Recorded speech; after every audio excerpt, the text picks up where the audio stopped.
Everybody, we are back. It is Taped Online's favorite podcast, favorite channel, favorite is everything. We are back. You guys already know what to do. Hit the subscribe button. Subscribe. Hit the like button if you like it. Hit the dislike button if you don't like it. Leave a comment if you like it. Leave a comment if you don't like it.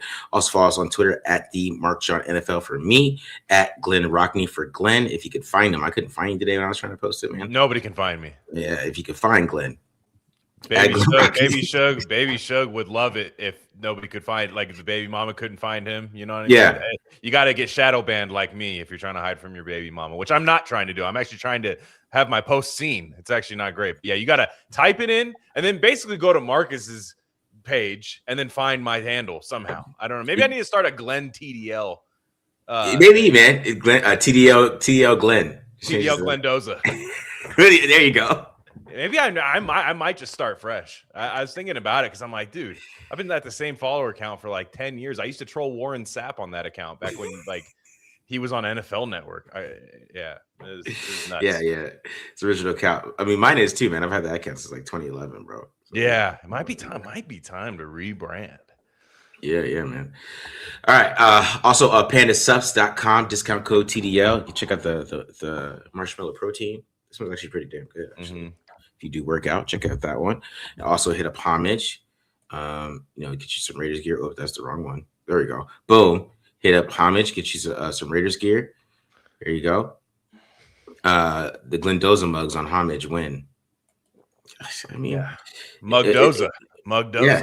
You need the Mugdoza. The Mugdoza. I mean, I might have to make that the TDL Glendoza mug. Yeah. I mean, that was gonna be one of those things. 10 years, somebody's gonna be like, "Do we still need this?" Somebody's wife like going like, "You ain't used this. Yeah, you haven't used your TDL Glendoza mug." Yeah, yeah. But yes, that'd be great. Also, make sure you check out the TDL store. People hit me up for the things. I think one guy was supposed to email me, but nobody's hit me up for last week. I didn't see it. So let me know if whoever won last week. You haven't got anything yet? And also, what should we do today? Let's do a t-shirt today. Definitely a t-shirt. Let's do a t-shirt. So we're doing some t-shirts. So $1.99. Get in the raffle for a t-shirt. Mm-hmm. All right, guys. All right. So today we're gonna be talking about basically the coaches, do some draft, and give our picks for the games. That's about it, guys. Answer your questions. So how you feeling, Glenn? How you feeling? Oh, okay. I was. This has nothing to do with the Raiders, but it is football related. I'm just really mad at analytics nerds. I mean, I know I've kind of teed off on them for a while, but I saw a guy, man. I don't even want to blast him out there, but he is like kind of a Twitter guy, like a football guy. He said, "Man, the Bills are getting all types of crap for Keon Coleman pick, but really, Brandon Beane's big mistake is Dalton Kincaid because here's why." Because he's a receiving tight end, and that's bad process. I was like, hey, actually, I think the slow receiver who couldn't figure out how to sign his rookie contract, I think that's the bad pick. Yeah. Dalton Kincaid's a pretty good player. Like, it's not, I don't give a shit. Like, I hate the way these people talk about process like they're just picking numbers. Like GMs have 30 years, and they just should pick these positions all the time, no matter what, and then nobody will get mad at you when they're bad. It's like, that's not the way the world works. Dalton Kincaid's a good player. To be fair, I think he needs to be featured more with the Bills. That's why I kind of don't like Joe Brady very much. Is because I'm like, what? Is he just going to leave Brock Bowers on the shelf? Yeah. I agree with that, man. People have the stupidest takes these days. Like I got into it with some guy over Brian Burns. And, he's trying to say, he doesn't have enough pressures. He shouldn't be all pro because he had 12.5 sacks, and all his sacks weren't high quality. And that's fine. You can say that, but like and then he showed this film clip. It was like him getting triple teamed. Right. I mean, well, yeah, there you go. Mm-hmm. He's still getting sacks though. He's still finding ways. Did he have like 16 sacks this year? Or something? Did he have like 16 sacks or something? I think it was 12.5 or something like that. Maybe it's more. I thought he was like really. I thought he was not right behind Garrett, but I thought he was like 15 sacks or something. Something like that. Whatever. I just can't. Like, to me, I get mad when people try to make this more complicated than it is. But when they tell you, it makes it sound so simple to them. Really, to me, I'm saying just draft good players. If you draft good players every year, you're going to be fine, right? Now you have to have a quarterback. So that that's kind of the other thing. If you have a quarterback and you draft good players, like if you look at Brandon Beane's drafts for the Bills, they're not very good.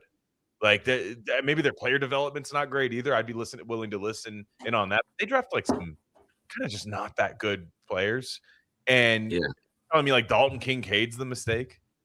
Like and these guys say, "Oh, I'm just over there. I'm over here, kind of like rage baiting." But I don't know, man. I know some guys that really think that way. That drafting a tight end in the first round is bad, which you'll never hear a Raider. I mean, Raider fans did say that when Brock Bowers got drafted, but no one's going to say that now. He's one of the only reasons to tune in this year.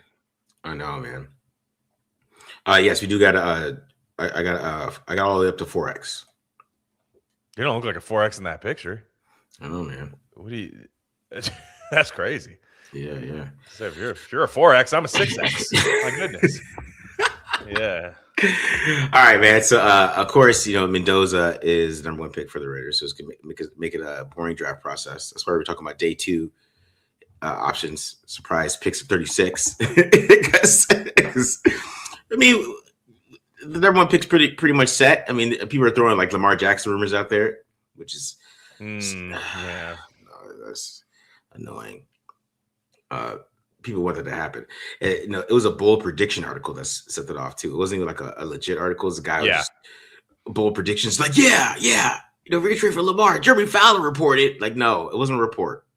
Jeremy Fowler. No, it's one of those ones where they're like, look, I don't really have any scoops on the playoff games coming up.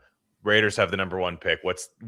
And I think the Raiders doing wild stuff constantly. Like, and they haven't really been a wild team in a while, in my opinion, but everybody still has this like Al Davis, like he's going to surprise everybody pick. And I think that's what, more so than anything, I think that's why everybody gets these weird creative ideas of what the Raiders are going to do with the #1 pick. But they took a player, they had the least surprising first round pick last year. Everybody said it was Genty, and we were trying to go the other way around and go like, it's a smokescreen. No, they picked Genty. I mean, it was just like they kind of picked the player everybody expected them to pick. So I kind of expect them to do that again. Yeah. It's gonna be Mendoza. I don't even want to talk about it. Like it's just stupid to even talk about. Because somebody asked this question about Dan Patrick, because I saw that today. Everybody, we want to talk about trading out the pick for what though? You know what was really funny about that, and I wanted to circle back to that when we talk about we're going to talk about defensive coaches in a little bit, but like this Dan Patrick's reasoning of that is, you don't have a coach yet. What? Okay, we're going to get one. We're not going to not have a coach this year, Dan. He was fired up about Pete Carroll though. Dan Patrick was on the part of the Pete Carroll mafia. Yeah. He had Pete Carroll's gonna change it around, man. They got a veteran coach over there. I think Tom Brady knows what he's doing. He was that guy, and I'm not saying I wasn't. I'm just mean like he was very much on that. So I think to him, he's like, I think we burned him pretty hard. So now he's like, you guys have nothing. You can't have a quarterback. Yeah. So whatever. It's gonna be a long 3 months, man. I know. It's already taken forever to hire a damn coach. Like, and I'm not even hating on the way they're doing it. It just feels like time has gone by slower. Yeah. They're probably gonna wait. They're waiting until next week to interview these guys that are playing. That's basically what's happening here. Do you see the Browns analytics-based hiring process? I guess they're making guys. I did see that they're making guys taking like a like mental tests and stuff like that. They're doing taking exams and shit. They've always tried to do some Moneyball stuff, and I remember at one time in 2018, everybody was circling back to it. Then weren't they like seriously considering Condoleezza Rice? Yeah, she might still be available. Is she still alive? But she's still alive. Okay, so I mean, she might still be available, so their analytics might still land on that. I don't know, but I just laugh in that. If I was a Browns person, I wouldn't keep anybody that had anything to do with that Deshaun Watson contract. Like, they still have some of those people. Like, your analytics show that guy should still be employed. That the guy who gave a dude facing allegations upon allegations, $230 million guaranteed. That was that Russell Wilson year when like Russell Wilson got money, Aaron Rodgers got paid, and then they're like, we got to pay Deshaun Watson. And I was like, I wouldn't want anybody on my staff that had anything to do with that. Yeah. Next question here. That's just stupid shit. Any guess for the next coach? We'll talk about the coach stuff. So I'll get to your coach questions later because we're going to talk about that. I think we draft the whole Miami defensive line. Not the eighth year guy that's coming back. I guess he's coming back. Muhammad something. He's the Motown. He's back. He's back for an 8th year. I like Mesidor. I mean, we're not going to get Ruben Bain. It's just not happening. That's why he's not doing the Senior Bowl. Oh, I thought he was, but yeah, exactly. He probably talked to his agent. His agent's like, man, we don't need to do this. He'd be stupid to do it. I mean, you blow your ACL out of the Senior Bowl, it might be the dumbest thing I've ever seen. And but no, Mesidor. I think Mesidor seriously. He's going to slip because of his age, I think.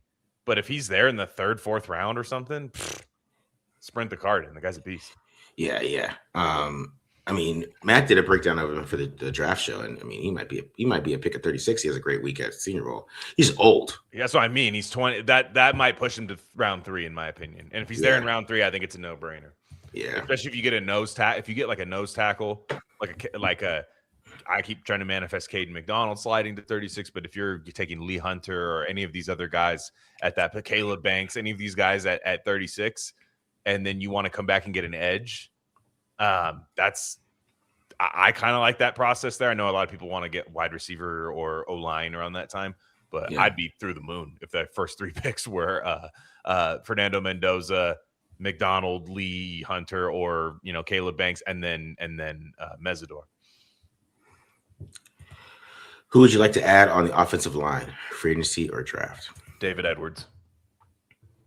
David Edwards from the Bills. The Bills right now, all that dysfunction that I see, all that dysfunction that you see with the Bills right now, I hope that with their new coaching, I hope David Edwards is not – I hope he just somehow doesn't get a contract from them.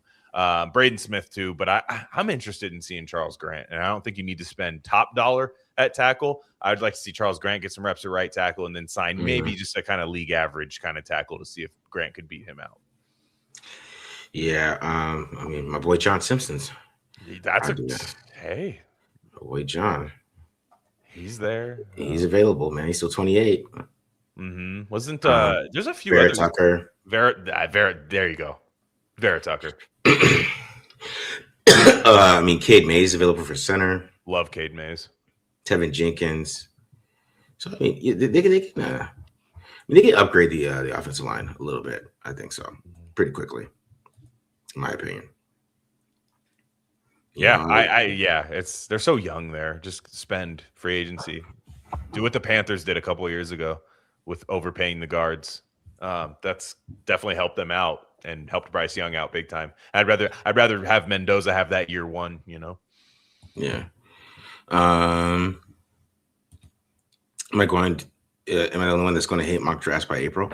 Well, yeah, because the Raiders are taking Mendoza at 1. It is funny. It's the first year in a while where it's kind of like they're going to be the auto pick kind of. Every mock draft's going to start at 2. Like that's kind of it. It is interesting to see that. But now, if you can see some 2 and 3 round mock drafts, those are pretty cool. Like, that's when it gets creative. Yeah, maybe Brugler does one or somebody, but I mean, you're not seeing anything from like Mel Kiper. No, those guys are not doing that. Like PFF will do it sometimes too, and their big board is so weird. I mean, if you're just a corner, you're better than anybody. If you're a receiver, you're better than like nose tackles because they do the positional value thing. So it's kind of stupid. Yeah, they are higher on some corners than I thought they would be. It's because they're corners. They're like, if you draft it for it's that what I was just talking about with Kincaid. It's like, oh, it's good because this is the position you should draft. It's like, well, do you like that player? Well, he's a premium position. Well, I don't care. Do you like him? Like, like to have a take on the player. Yeah. Tankathon has us. Tankathon. It's really just their big board cut and paste to the draft order, but they have Mendoza, and then at 36, we're getting Mason Thomas out of Oklahoma.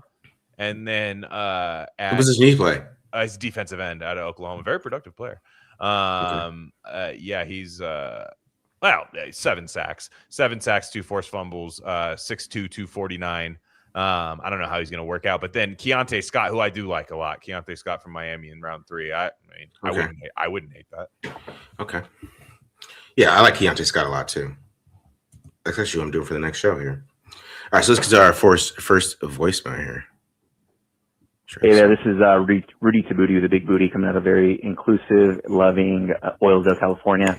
I got a quick call I wanted to make with you all. So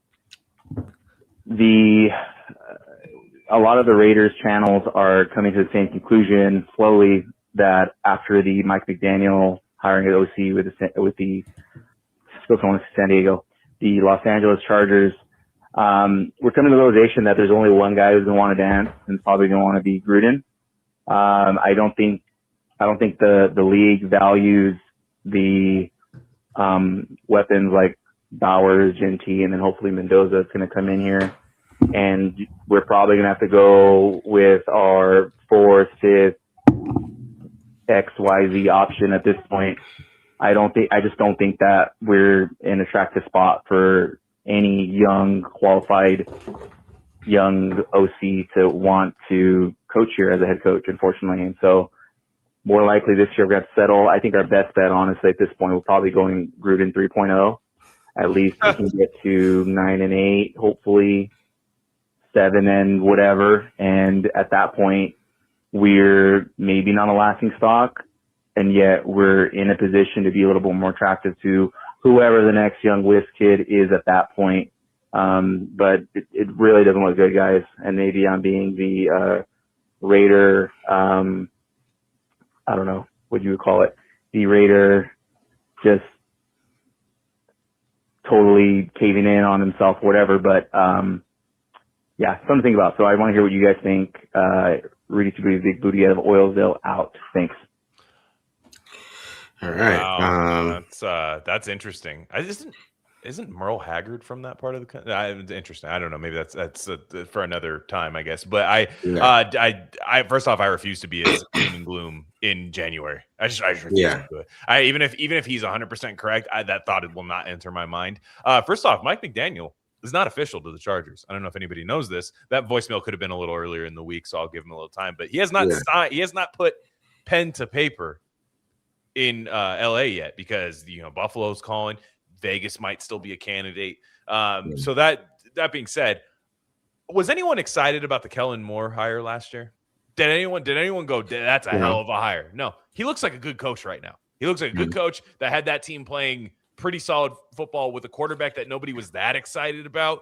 It was just kind of like, whoa, there's something here with this guy. And if they build a roster, I think the exciting big whiz kid name, it can be great, right? Ben Johnson looks like he's doing a great job with Chicago, but it could also not be. And it's really about how early you are on somebody, because nobody's going to if Kellen Moore's the best hire out of last year, he might be. Yeah. I mean, or even second best or third best, nobody's going to remember that it was not that big of a deal when they hired him, right? Mm-hmm. So to me, I think their next coach is Clint Kubiak. I think it is. We'll see.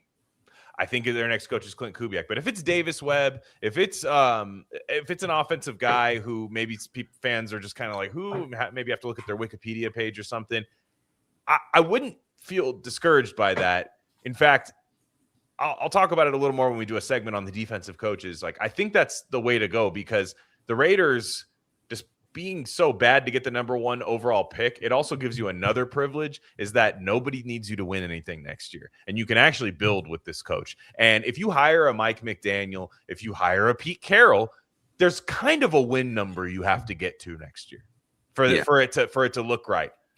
Now, if you hire somebody who's a first-year head coach, younger guy, and you're kind of like, okay, look, they're 4-12, 5 and whatever the next year, not that good, but look, Mendoza's being developed. You're building the roster. Kellen Moore has that opportunity right now, right? Because we haven't seen him fail at a million other places as head coach or anything, and he has the opportunity to build with the Saints. And I think that's what the Raiders need to be doing right now. Yeah. You might as well just start talking about coaches, because we got 800 coaches questions. So of course, coaches questions. So we just might as well start talking about it. There's a lot of doom and gloom because they missed out on Jesse Minter. Some people wanted that. I think they're going to still going for an offensive guy, right? And I still think, somebody asked this question right here. It says, why isn't there any Clint Kubiak buzz for any of the at coach openings, he doesn't sound like a front runner anywhere. I think it's because he's the front runner for the Raiders. Like, I think so too. Yeah, it did get real quiet. It got real quiet after he had an interview with the Raiders. It got real quiet for him, and then, and if it doesn't matter if they win or lose this week, I think there's a chance that he might end up getting hired by the Raiders. I think that's who they're waiting on. I know the Jordan Schultz, so they want to get Jesse Minter, and they're really trying to get Jesse Minter. And maybe that was the guy who's like, hey, if we can't wait for Clinton, he decides to go somewhere else. We really like what Minter can do. We can go get him. Mm-hmm. That was the report he said. But it was funny because the day before, he said that they were going after Kubiak. Yeah. I mean, I feel like there's teams are getting a little hip to some of these beat right or to these like national scoop guys or anything, because it's really like Minter to the Ravens feels like the best possible spot for him, but it didn't feel like the buzz was ever there for that until they actually brought him in, until they actually, okay, he's interviewed and now they're hiring him.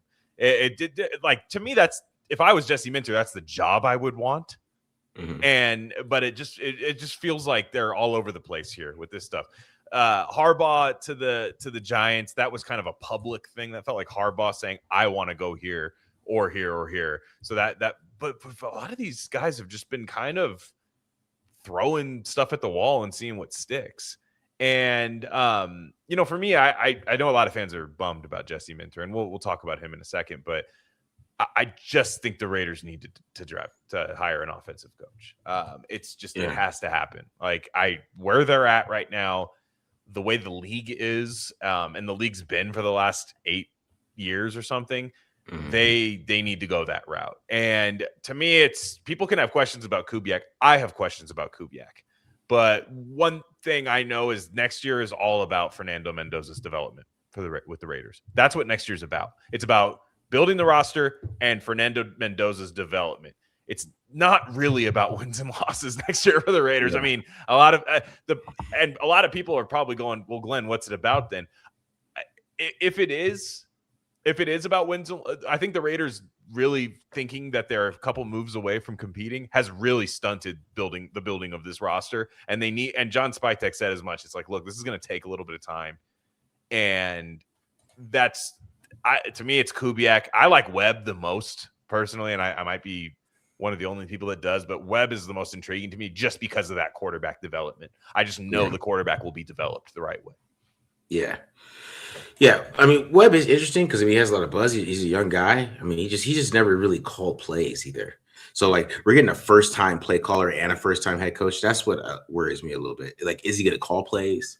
He probably is, but sure. he hasn't called plays yet either. So, that takes a while as well to kind of figure out your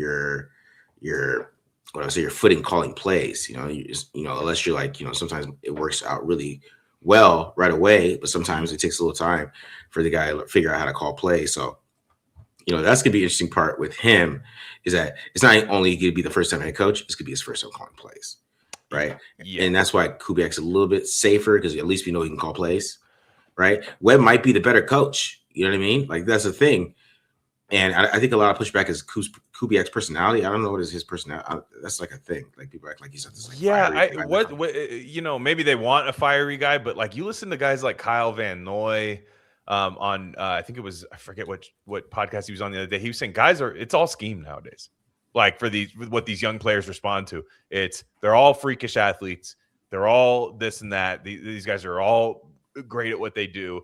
I would imagine this younger generation doesn't like to get pushed around a lot of that way too. So maybe sometimes the fiery coach thing doesn't work a lot of times. And I'm not saying I know with Kubiak. I don't know about any of these coaches. You just don't. I just think it's a gamble. This is all a gamble, and you have to put your chips on the thing you think has the biggest yield in terms of winning. And if next year is a rough year for Davis Webb calling plays, then that's his year of experience. After that, you do it. And let's say you bring in a Davis Webb, a Nate Scheelhaus or something. And I know they don't maybe have any connections to these guys. Todd Monken's out there right now. Yeah. Bring in Todd Monken. Bring him in. That's a guy who's called plays. He's done a pretty good job at it. I know Ravens fans didn't really like him, but he's not staying in Baltimore because they didn't want it. That was one of the big reasons Harbaugh was gone. Mm-hmm. And I don't think he's going to New York, right? I'm not sure yet. I think Todd Monken's available, if I'm not mistaken. You want to bring somebody in like that? What I'm saying is next year, just create that staff that gives a good developmental year for your number 1 overall pick, even if you're not playing him, even if you're not even playing Mendoza, which is a conversation I don't think anybody's having yet. Mm-hmm. That's what this is about right now. If you take the Ravens job, you have to your job. You have to win right away. You have to win. If you take the Steelers job, you have to win.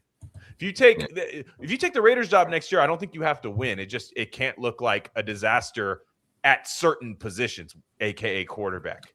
Genty can't regress. Yeah. Bowers can't look bad. But if you come in and bring some stability, I want this coach to be here for 10 years. And I want to have a Kyle Shanahan situation where if there's turmoil here all over the roster, I know that offensive scheme is in place. Yeah. I know Webb call plays in preseason, but that's different. That doesn't count. It's still not.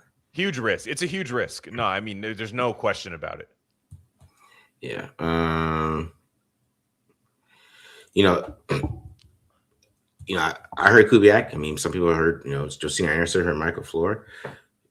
Jordan Schultz heard Kubiak too. I think it's Kubiak. I think they're waiting for him. That's who they want, I think. Yeah. Kubiak. The only thing that's interesting about Kubiak is if the Bills, who cannot interview any of these guys, by the way, the Bills cannot because they didn't fire their coach by Wild Card Weekend. Mm-hmm. So the Bills are doing some weird stuff right now. I'm not sure exactly. That's what they're doing. Phillip Rivers. Yeah, they're doing Phillip Rivers, Brian Daboll, guys like that. Guys that they can get right away. But if the only thing I can see is if Clinton Kubiak goes, you know what, I just love Josh Allen, which I don't feel like that's really a fit. Mm-hmm. Clinton Kubiak and Josh Allen. It just feels like Josh Allen likes to play a little more hero ball than somebody like Clinton Kubiak would be willing to do. So I think it is Kubiak. It's his job to lose. But yeah, maybe there's a dark horse like LaFleur or Webb in there. We never know. We'll see what happens this weekend. We'll see what happens. And yes, we are doing a raffle today for the T-shirt, $1.99. We got one entry so far, man. Sir Libre, he's gonna win a T-shirt by himself. Yeah. He tanked for the number 1 overall shirt. What's your guys' choice at head coach? So, to be honest, I just want an offensive guy. I just think it's gonna be Kubiak. I don't mind Kubiak as much as some other people, but I just know with Kubiak, Mendoza is going to play well. He might play well really early. I want Davis Webb because I think there's something there with developing quarterback with him and just that you have a chance to have that for 10 years, and even if on the off chance Mendoza's not the guy, you might have him in place to develop the next guy or something. And I just to me, I'm down for a coach to get his start with the Raiders, even if it looks a little ugly at first. I'm sure a lot of fans will be impatient about it, but to me, it's Davis Webb is number 1 that I want. But I think Kubiak's the guy. What about Mike McDaniel? I think I was asked about that. I think McDaniel. It's weird because I think it's a good situation for McDaniel. I think Mendoza coming off that RPO heavy scheme, it's there. That's a good scheme. I think it's a good scheme for Genty. There's something about McDaniel, and unfortunately, since we've seen it, and he's a couple games over 500 despite all that Dolphins turmoil that they had there. I just think to me there's something off about him, and I think he's got that John Gruden kind of fade in December kind of thing that his offenses do, and he also, to me, I think with McDaniel, I said it earlier, if you have a retread head coach, you immediately kind of speed the clock up a little bit. And I don't know if that's a problem with the Raiders is that they go, yeah, the roster's a long way away. Oh, but look at this coach we just hired. No, dude, he's going to give us stability. That's a 7-win minimum. Oh, we won 3 games. Well, fire him. And then you're like, wait, that's my problem with the McDaniel situation, right? Is that you think, I don't think he's a bad coach. I won't hate it if they hire him. I'm about 50-50. To me, it was like Stefanski. He's in that Stefanski range. Yeah. To me, I think he should go be an OC and then earn that shit back.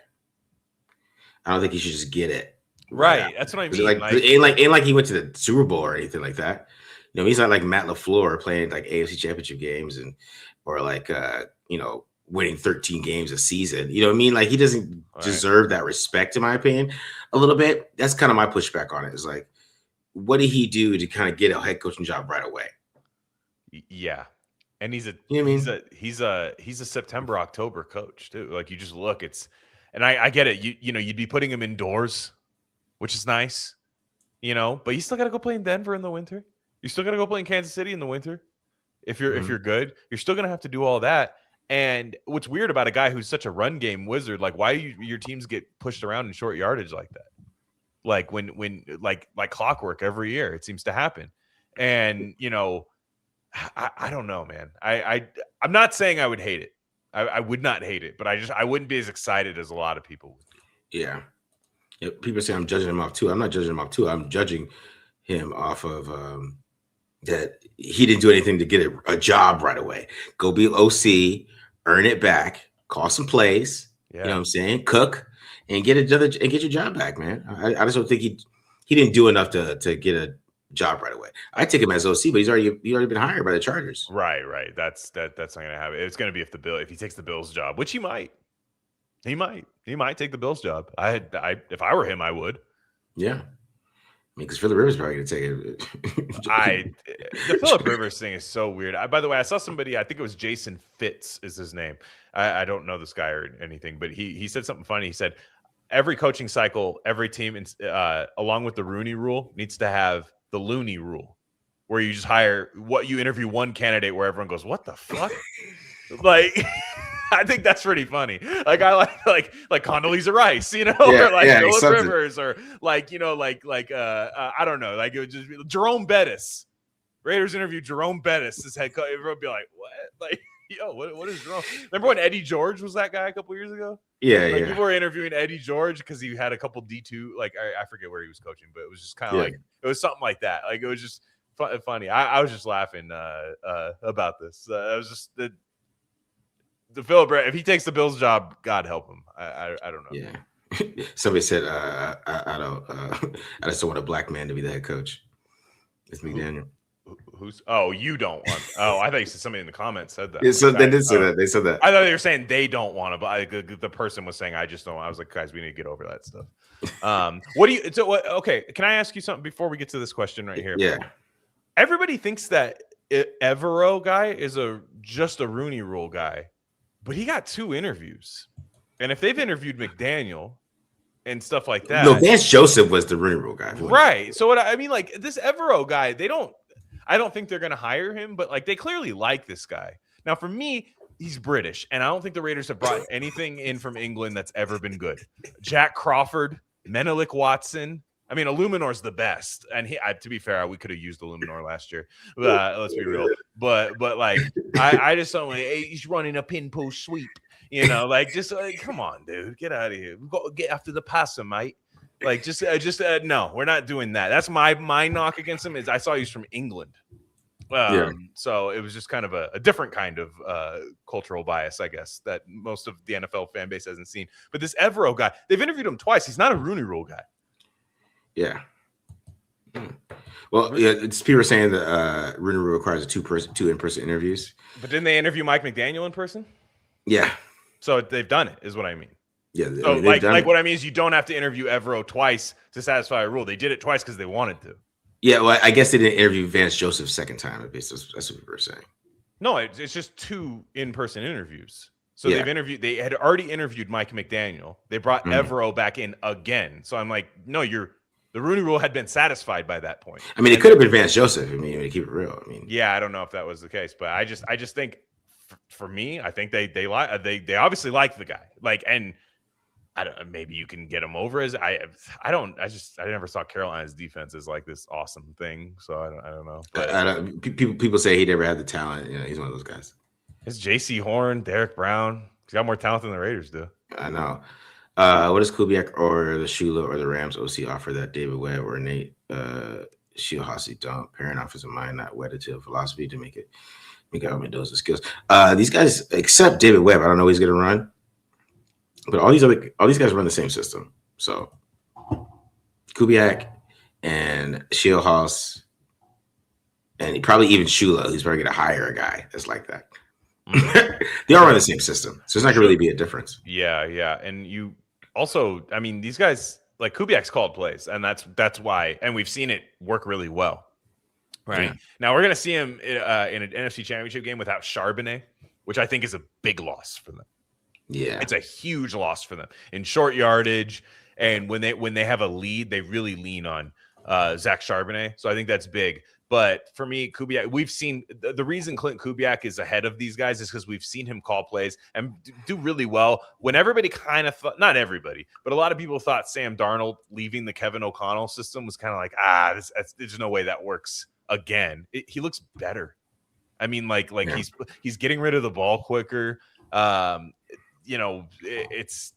It's interesting. That O-line is, I wouldn't say their O-line's incredible, but it's definitely better than it was the year before. They just look better. And I think Kubiak is going to be I think he's going to be their number one option. Brady's called hella Seahawks games this year too, I think. Yeah. So he's had the all 22 view live. Yeah. Do you guys feel good about the head coach openings with Browns and Cards being worse than the job of the Raiders? Yes, Mendoza. It's very good that, man, I was watching Ashton Genty highlights the other day, and there's some of these games where you're looking at like, man, they almost won the Jaguars game. Yeah. They almost won the Bears game. They almost won, and I was hurt after that Bears loss. Oh, that was the last Raiders loss to hurt me. Yeah. Was that one. And then, they almost won some games. Those are two playoff teams, by the way. They almost won those games. The job immediately becomes ass booty juice, ass cheeks, exponential to the third power if they win any of those games. Yeah. That job is not you're taking this job because you want to coach Fernando Mendoza. The Cardinals don't have a pathway to it. The Browns, I don't know what they're doing. If you have to love Shador. Right now, candidates are telling them they don't want the job at all, and they're not interested in interviewing. So it's clearly an issue there. Yeah. So yes, they're better than those two. I think the Bills is a good job, but I think the Bills are looking for a different coach than the Raiders are looking for. I think. Yeah, they're looking for a coach for Josh Allen. Right. Keep bringing up Cliff Kingsbury, man. I can't. Well, but for a year, you might bring him in for a year. Like what I mean is like, and first off, he got a guy rookie of the year, a rookie quarterback rookie of the year a couple of years ago. I'm not saying he's good.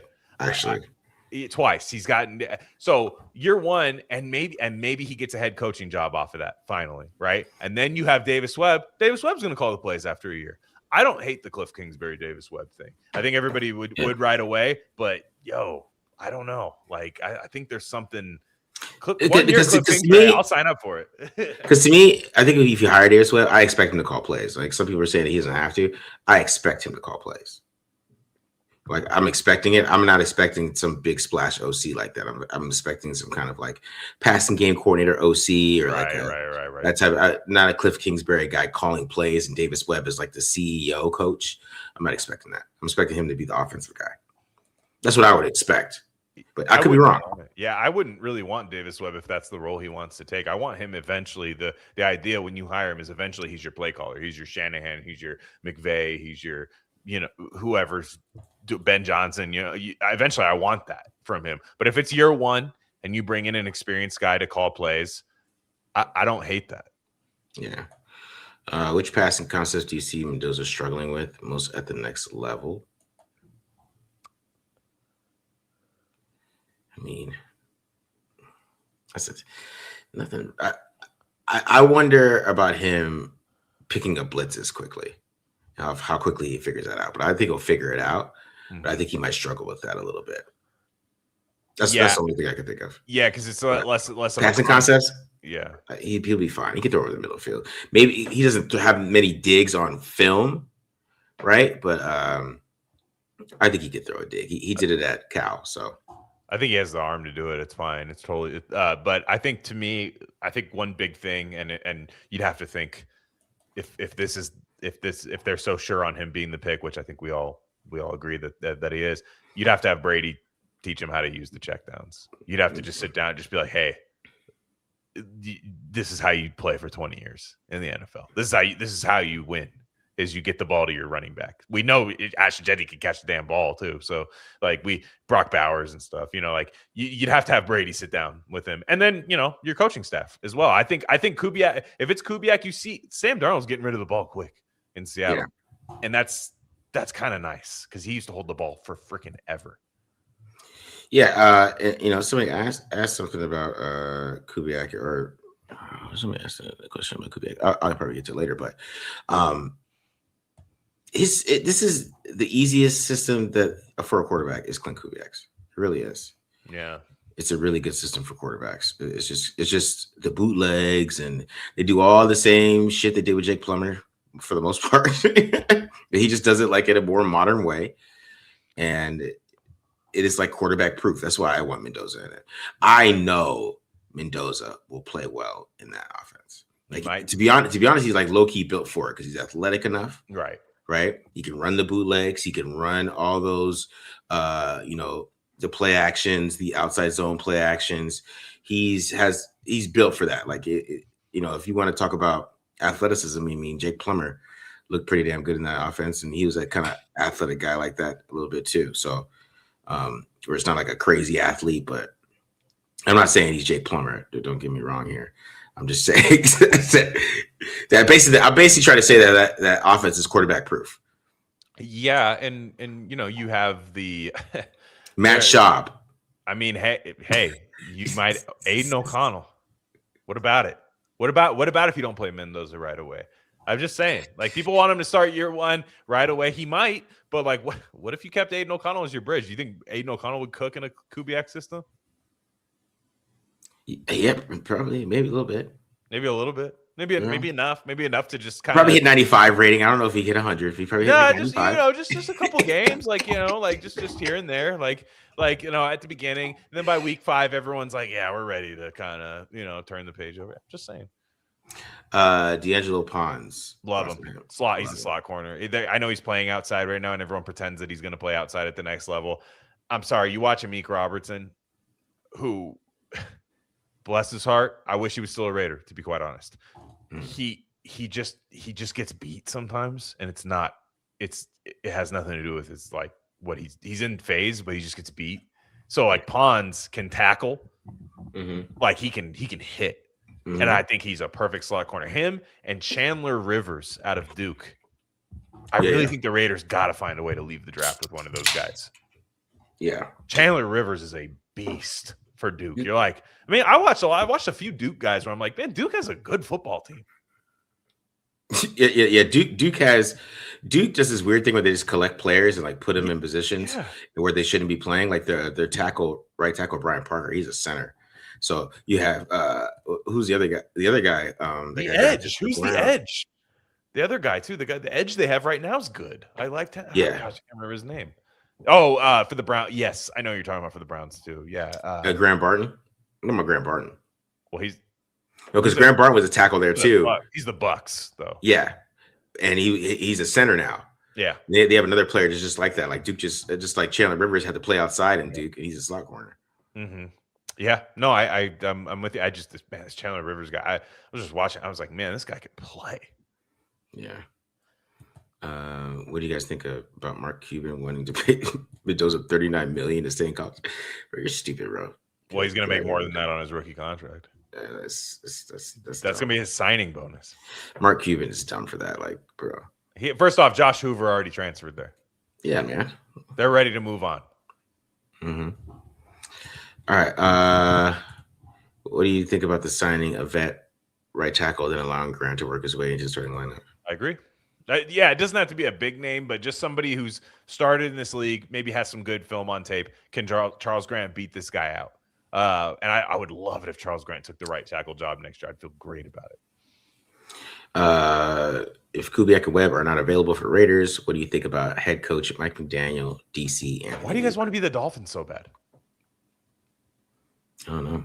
Like, I don't hate Anthony Weaver. Don't get me wrong. It's more so Mike McDaniel as your head coach. You're just kind of like, wait, Anthony Weaver is going to be an interesting DC option because I think he did an excellent job after the Dolphins kind of traded away Jaden Phillips and somebody else. Like I thought their defense played really well. And I wouldn't mind if you brought in Anthony Weaver if you were to hire, Clint Kubiak or whatever. You never know who these guys are going to bring in, but that would be a nice hire. But I just don't know why I would want to become the Dolphins right now. It's kind of like how the Falcons have Stefanski and Tommy Rees, and you're just like, yo, I wouldn't be that excited if I was bringing in a guy with some of the worst quarterback play last year, and the quarterback coach. Yeah. Somebody has to. We don't think Mendoza's better than Tua. It's not about being better than Mendoza and Tua. It's just I don't know. I just don't think he deserves. I mean, to get a head coach right away, like even Stefanski, kind of bothered me him getting a head coaching job right away again. Because he made the playoffs twice, but what does that really mean? Yeah, I don't think Stefanski's a home run hire in any way, and I'm not even Shador Mafia or anything. Like it's just I don't think. Thoughts on Joe Brady? No thanks. I talked about it earlier. The thing, Dalton Kincaid, they have some players on that team. They have a good offensive line, and it's all just comes down to Josh Allen hero ball, and maybe that's coaching Josh Allen. But I just wouldn't feel like Joe Brady would be some home run hire or anything. Not for me personally. Doesn't his dad Gary Kubiak hate the Raiders? Does he? Well, I mean, he was a Broncos head coach, and Broncos quarterback, and wasn't he Elway's backup back in the day? Gary Kubiak? Yes, he was. Yeah. So no, he probably does, but maybe he's even like son. But I think he wants his son to pick a good job, and what the Raiders have to do is offer that stability. They have to offer that. They have to say next year doesn't matter, but next year's win and loss record does not matter to the coach. We're not going to fire you like we fired the other coaches. Say that. It has to be like a growth with the quarterback, right? Yeah. You grow with the quarterback. That's the only time I can see Gary Kubiak going like, they fire coaches all the time. Don't you know what I mean? Like they have to say, well, and first off, he's a grown man. This guy's a grown man. He's 38 years old. I doubt he's going to his dad saying, should I take this job? Maybe he is. You know what? Gary Kubiak might be on the damn staff next year. That's true. Run game coordinator. It won't bother me at all. Everyone hates his Nepo hire thing. No, bring in Gary Kubiak. Yeah. Run game, because that's my thing about that job. 4,700 yards is all I gotta say with Gary Kubiak. CJ Anderson with Denver when he comes in for John Fox. CJ Anderson, and was it Sean Moreno? Like, I mean, I'm telling you, like guys that are not that good. I want, next year, a lot of next year is about Ashton Genty just as much as it is Mendoza. So give his dad some run game coordinator job. Yeah, come on. Because I think Clint Kubiak's little weakness is kind of his run game efficiency. So that's all I'm saying. Yeah. I'm not saying McDaniels is not a good offense coach. I actually think he's a great OC. I just don't think he did enough to get a job right away again. He's not Andy Reid going from Philly, you know what I mean? KC. Yeah. Mm-hmm. Yeah. Andy Reid went to 4 NFC championships. Like it's, right. It's you know what I mean? Like it's the pedigree to get a job. Like John Harbaugh gets a job right away. He was with the Ravens 18 years. He won a Super Bowl. They've been constantly in the playoffs, been in the AFC championship games. You know what I'm saying? They've been battling in the playoffs. Like Mike McDaniel hasn't built up that resume to get a job again. That's my only thing with it. I am not knocking his offense. I think he's a great offensive coach. He does have a great running game, but it's more about we can't you just can't. I don't know. It's just weird. I think he needs to go be OC somewhere and kind of build it back up. It's just too bad it's the Chargers, but that's what he should do because that's the route of everybody who is a young coach and doesn't really win Super Bowls, succeeds or anything. They go be OC again for a little bit and No, I agree. And to be honest, we haven't seen Mike McDaniel call plays as an OC. Yeah. He's only called plays as a head coach with the Dolphins, which, that's on tape, but we've never seen him just with the OC. The Raiders would be bringing him in to run the organization, and I would love him with the run game. I would absolutely love his run game next year. Sign me up. But to me, he's like option 3 for me personally. Yeah, can I answer this? I mean, he doesn't need to call, but I would want him to call. Like, why are we hiring you for that? I would rather see him just trial by fire next year, calling plays and just learn what works, learn what doesn't. If he's really this rising star in the NFL that he's claimed to be, maybe it starts off a little bit rough, but you build off that. Yeah. What does chat say through? I don't know, man. I believe they got the answer. It was Clint Kubiak. I believe I saw the chat. They did say Clint Kubiak. So. Do you hear the people are pairing? Yeah, we talked about this a little bit with the Kingsbury. Yeah. Yeah, I mean, I don't hate that the way other people do. What do you think of Ted Quinn creating some smoke of McDaniel to the Raiders, only to delete the post shortly after? Shout out Ted. Ted was flexing. He was putting his girlfriend on Twitter the other day. I see you, Ted. My goodness. That was a flex because Ted's a very conservative man. Like, I don't have to say politically. I just mean like he's a very like kind of just cards close to the chest or anything. And then he was like, "Hey, by the way, got a chance to sit." I love that. I thought that was great. I thought it was fake at first. I thought somebody was creating a picture, and I was like, "Ted, Theodore." He said Theodore. Yeah. Theodore will win. Oh man! Oh, yeah, man. I loved it. I thought that was probably the flex of the year. I thought on it was a big flex. He was flexing. Yeah, definitely a flex. Even the caption was a flex. It was so because he didn't stun. He was just like, you finally got some time, to spend some time with my lady, And I was like, fucking Ted, man.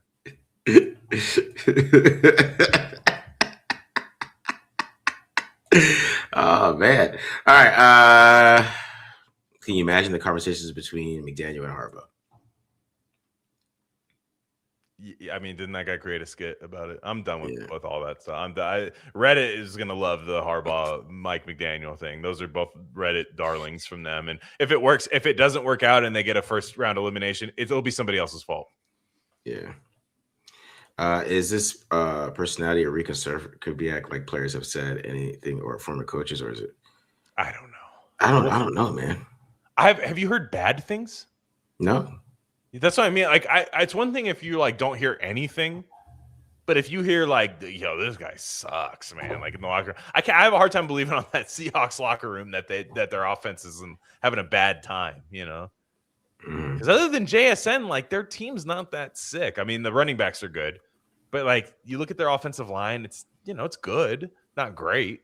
And then AJ Barner at tight end, like these guys are good players, but he's clearly got them playing hard-nosed football. And is that a Mike McDonald thing? Probably a little bit, but who knows, man? Some of that rubs off on you a little bit too as an offensive play caller. I mean, Cooper Kupp's there too, but again, we're talking about like kind of a washed-up Cooper Kupp. If we're being real. Yeah. I mean, what's Cooper Kupp really doing over there? You know what I mean? Nothing crazy. Who do you think the DC would be? Top choice for DC. So the thing is with DCs, I mean, the DCs are getting hired. Like, guys I've never even heard of. And like, it's just like deep defense. You got to like follow defensive coaching. Yeah. Who's that guy was it the Packers hired or something? He was like a 34-year-old guy from like the Eagles I've never heard of. And they're like, he's a rising star in the league. I was like, he's a rising star. I'm like, who the hell are you? So I hope they hire one of those guys. Yeah, Jim Leonard's a guy. Jim Leonard's for sure. Oh yeah, among the top of my list. And if you get Davis Webb, I have a feeling that's who his DC is going to be. But also like I saw Kubiak. I was looking up like if they hire Kubiak, who's their defensive? Some guy said Carl Scott. I was like, who the hell is Carl Scott? DB's coach for Seattle. Okay. I mean, I have no thoughts on that, but that's the type of name you're going to expect to hear. Yeah. So CMV say I want 5 tickets. I saw you flexing that thermos the other day, dude. CMV, I saw you. Yeah. I saw you on there. I saw you holding it out like a certain other kind of picture that you might take and send to somebody. All right, like 5 tickets. Just sure get all these tickets here. Make sure to too. All right. Ruben dropping the money today. Did Zach Wilson get level 4 fire from the Jets? I know he's better than that. What he showed at the Jets, but the offense was so bad, it looked hard to pass. He wasn't able to do anything but make Wilson even look decent. I mean, to be honest, he did make Wilson look decent at some point. Did that like a winning record before he got hurt? They were at like 5-2. Remember that? Yeah, the LaFleur thing's interesting because I just kind of like the way what you would think LaFleur would run. I mean, what McVay's doing right now, he's running like 14 personnel at times. Like McVay is putting tight ends on the field at a crazy rate. And you have to think right now with Bowers and Mayer on the roster, especially the way Mayer played the last couple weeks of the season, you showed that like a good, competent coach could probably get the ball in his hands and all of that. I like LaFleur coming over. I mean, I would say he's option 4 for me at this point, behind a Mike McDaniel or something. But because I just don't know how Mike LaFleur is with quarterbacks. Because again, what quarterback has he developed? You could say whatever you want about Zach Wilson. Did he get him fired? Well, I'll tell you, he didn't make Zach Wilson watchable. Yeah. Was he watchable? We watched that Antonio Pierce game with Zach Wilson throwing the pick to Robert Spillane. I don't know if LaFleur was there or not, but what I mean is he's just like, for me, it's about the quarterback. It's about next year is about one-on-one. Can I get this quarterback? Can I get this quarterback playing good ball on his rookie contract? And that's why I like Davis Webb. I think Clint Kubiak's done really wonderful things with Sam Darnold. And that's my one thing with LaFleur is how are you with quarterback? I like the scheme he might run though. Yeah. Yeah, that's the thing with LaFleur. I do like the scheme, but because he's different from Kubiak. He has a bad track record. Like Kubiak has a great track record with quarterbacks. Like Kirk Cousins, the all over 100 rating man. I mean, Darnold has a 99 rating with 14 picks. So that's how efficient he is in every other area. Right. You know what I mean? Mm-hmm. How do you feel about Carmen Bracillo came back for O-line coach, and Glenn the Irish still ain't making the offs even with the BS auto bid? I can smell the USC on this question, by the way, which you guys suck. I just want you to know that you guys suck. You guys suck ass. Okay. But anyways, I will say that the team that was competing pretty hard for a national championship, not as good as Indiana, of course, but Miami, what's their biggest win of the year? Tight win against Notre Dame, right? So there's a rematch next year. Notre Dame's playing Miami. I'm not making any predictions next year. I like the way they look going into next year. They do have an automatic bid, and we'll see. We'll see. I'll tell you, I'm excited for college football next year. If I was a USC fan, I would not be excited for college football next year. I'd be thinking about what's the girl's name? The college basketball women's college basketball player that was really good out of USC. In the WNBA. She was with like Juju. Yeah, I'd be thinking about her. I wouldn't be thinking. I wouldn't. Yeah. That'd be about. This is the pride of your school right now. Yeah. She's like dating Jaden Daniels on the low, right? Right, because the mom, they have to hide it from the mom. Yeah. yeah. He was at her high school jersey retirement. Yeah, which okay. Like only boyfriends go to the high school jersey retirement. Passionate about women's sports, that Jaden Daniels. he's just a women's sports supporter. Absolutely. Yeah, he probably bets on the games a lot. Yeah, for sure, dude. All right. Questions. Let me see questions. And then we're getting to some Senior Bowl preview. Talk about some draft here. So about an hour in. Didn't McDaniel get bashed for constantly going away from his run game in big games like in KC? And they got mollywopped. I just didn't like I just didn't like how predictable it looked, and like you could just tell they weren't going to pick up that 3rd and 1, that 3rd and 2 when it looked so easy early in the year. It just felt like clockwork every year. Who's coaching the Bills? I think they're gonna hire Rivers. I think that. I don't know. Yeah, that'd be funny. Because Josh Allen why is Josh Allen there? Because Josh Allen brought in Rivers, right? That's his idea. I know, and then also Rivers coaching him would be comedy because he'd be like, Josh, not cussing, but obviously, but he'd just be like, Josh, you got that arm, dude. I got an arm, but like you got that arm, man. Like it would be comedy. I hope they do. I think they're gonna hire Mike McDaniel. Actually, yeah, you think they're gonna hire him? I mean, yeah, I think it's possible. James Cook, Mike McDaniel. You'd be smart. Because the thing with McDaniel, you gotta get faster. You got to get faster. I mean, it's also kind of the same problem. It's like, why would you hire the guy who you beat the hell out of all the time? Mm-hmm. That's also kind of weird too. So yeah, maybe it is Philip Rivers. I'd be crazy. Philip Rivers' insurance scam is it's something that's going to need its own 30 for 30. The insurance scam he's doing right now. That's crazy. If you go from starting quarterback for the Colts when they should have been playing my guy Riley Leonard, what to then coaching the Bills, what? Hire the Iowa O-line coach. I mean, Sure. To be honest, sure, sounds good. That's a great. That's it. They are. Those guys get drunk together. I don't know those O-line guys. They get drunk. They all got mullets. Yeah, a lot of alcohol comes from corn. You're right. You're right about that. Sure. Mendoza has 34 starts at QB around 2019. Does that impact your comparison? My comparison is based on height, like weight, and like arm talent and athleticism. Nothing to do with starts. So that's what I just can't think of any other quarterback that's as athletic as him at that size at this point. And then you can go Drake May, because Drake May is basically kind of the same size, 6'4", 225. Mendoza 6'5", but May's arm is I can't go May. I think he's a notch below May on that. I think the Matt Ryan thing's there, man. I know he's more mobile. I know he can run around. All quarterbacks can now. They're all mobile. So it's not really something we have to like note that's the case. But I just think the Matt Ryan thing's there. I thought Matt Ryan was a killer at Boston College, and he had just that. I mean, look, it didn't. In the NFL, it worked out very well. People retcon that 28-3 game as a bad career for Matt Ryan. He was a beast. We should be so lucky to have Matt Ryan on the Raiders. Yeah. So I wouldn't go with the Goff. I don't see the Goff. That's helmet scouting. That's because he played for Cal and he's a nerd. Yeah. Who does everyone use for their mock drafts?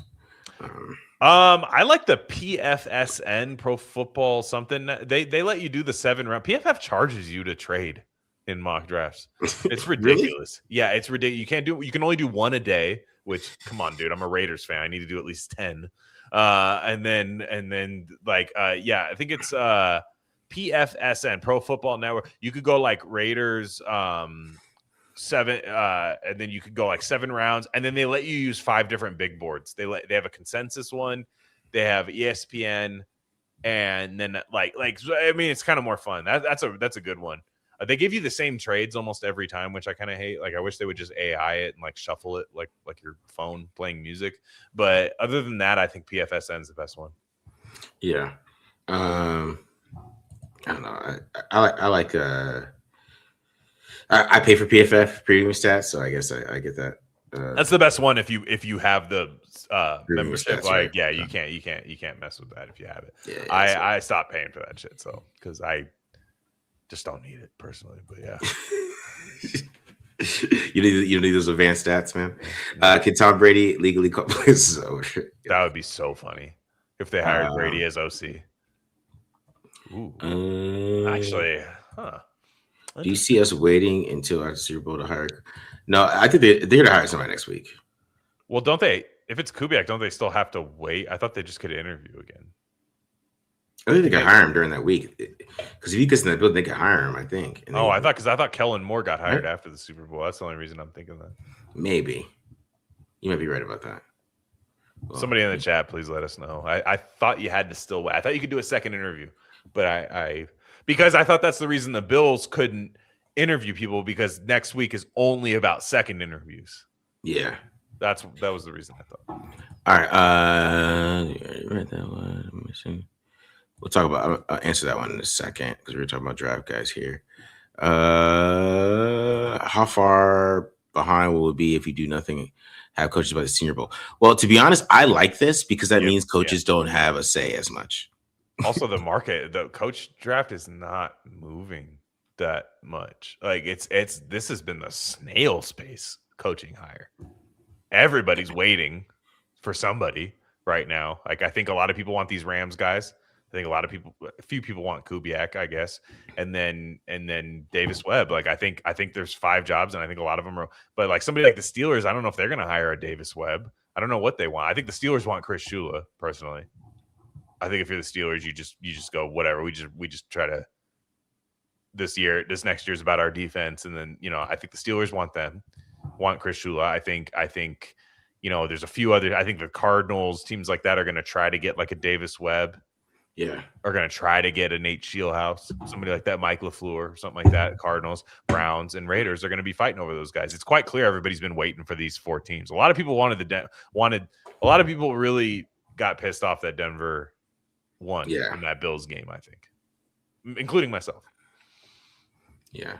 Danger Randy wants Coach Signetti. He wants to run that. Well, he said, ew. They ran. Ew. Yeah. Did you see that? He said, ew, earlier.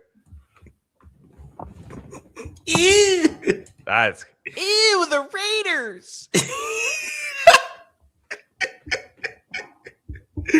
I don't know. That's just an odd thing to say as a guy named ew. Randy. I don't know. It's a guy named Randy saying that. Yeah. It is dangerous, Randy. The ew. danger. Yeah, I'm sorry. That's last one.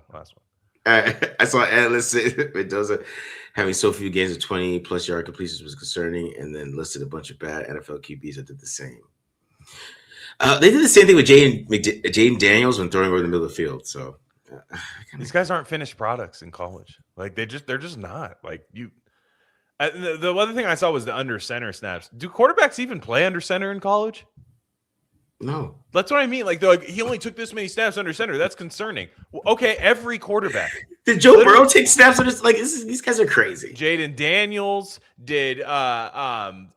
Jared Goff, who plays under center a lot in the Lions, did not play under center at Cal. It didn't happen. No. Oh man, I don't get this. He doubled down on the ew. I know, man. He added the niggas in there so to make it seem harder though. Well, it did not work. Yeah. All right, guys. Just read the chat. Read the chat if you want. Just read the chat, Gary. Just scroll back up. You'll see it. 20 or more total completions. Because he was running the ball.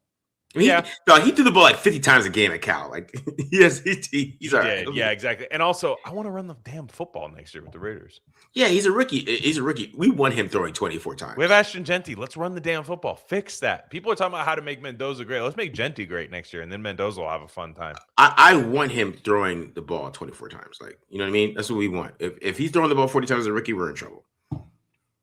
Mm-hmm. I want him to have like 450 attempts next year. Right. Yeah. You know what I mean? And I want Genty to have 1,600 yards on the ground. That should be the goal. Yeah. All right. So let's go to the Senior Bowl, and then I'll get to a voicemail because I saw if you guys have any draft questions, somebody. But can I talk about Jesse Minter? I just want to talk about the defensive minded coach. I know a lot of people wanted Jesse Minter, right? You don't. I'm not saying I didn't want him for the Raiders, but let's look at what Jesse Minter took the right job. Jesse Minter's taken over quarterback who's about to be about 30. Lamar Jackson has been in the league a long time. Lamar Jackson's coaching definitely matters, but he's not a new quarterback in the league. The Baltimore Ravens need to win, and they see that probably similar as like a Mike McDonald situation, who they did have on their staff already. I can imagine they're looking at the next Mike McDonald, they think. And Mike McDonald took over a 7-win, 8-win Seahawks team, right, that had a veteran quarterback in there, brought in a veteran quarterback. The Raiders are bringing in a rookie quarterback, number 1 overall. That's why I think you need to find a way to have a coach and have that same offensive scheme there. You need to at least try to have that there for 5 to 10 years. You have to try, because one of the biggest copes about quarterbacks when you're not sure if they're good or not is, they've had 3 offensive coordinators in 4 years. Yeah. I mean, how can you say it? How can you say this guy's bad? Derek Carr had that, right? For a long time. We weren't sure. A lot of people, he sucks ass. Oh, he's great. But the thing is, his coaching staff's so volatile. I want to know with Mendoza. I want to know. And you might hire a bad offensive coach. Usually when that's the case, right? If Genty's not running the ball well, if any of this stuff's happening. But I want to know if we made the right pick at number 1 overall, which is not a death sentence if you didn't, by the way, guys. It's an important pick for the Raiders. But the way you don't know is if you have Jesse Minter in there right? With a first overall pick, who you're constantly every year, you're either firing or, I mean, look at the Seahawks this year. The Seahawks might win the Super Bowl this year. The problem is next year they're going to have to hire an offensive coordinator. They're going to have to do it. And everyone goes, well, it's a good problem to have. Do you think the Lions think it's a good problem to have? No, they don't. It's not a good problem to have because it really makes you a volatile team right now. You need a scheme-dependent head coach and preferably on the offensive side. That's just been the case. You look at the Niners. John Lynch cannot draft. John Lynch, he's the reason they're not winning the Super Bowl. Is John Lynch? Their draft sucks. But Kyle Shanahan's made that a stable thing. They had Mac Jones in there this year. They've had C.J. Beathard play in the past. They've had Nick Mullins tear up the Raiders on Thursday Night Football. We all remember that in the white jerseys.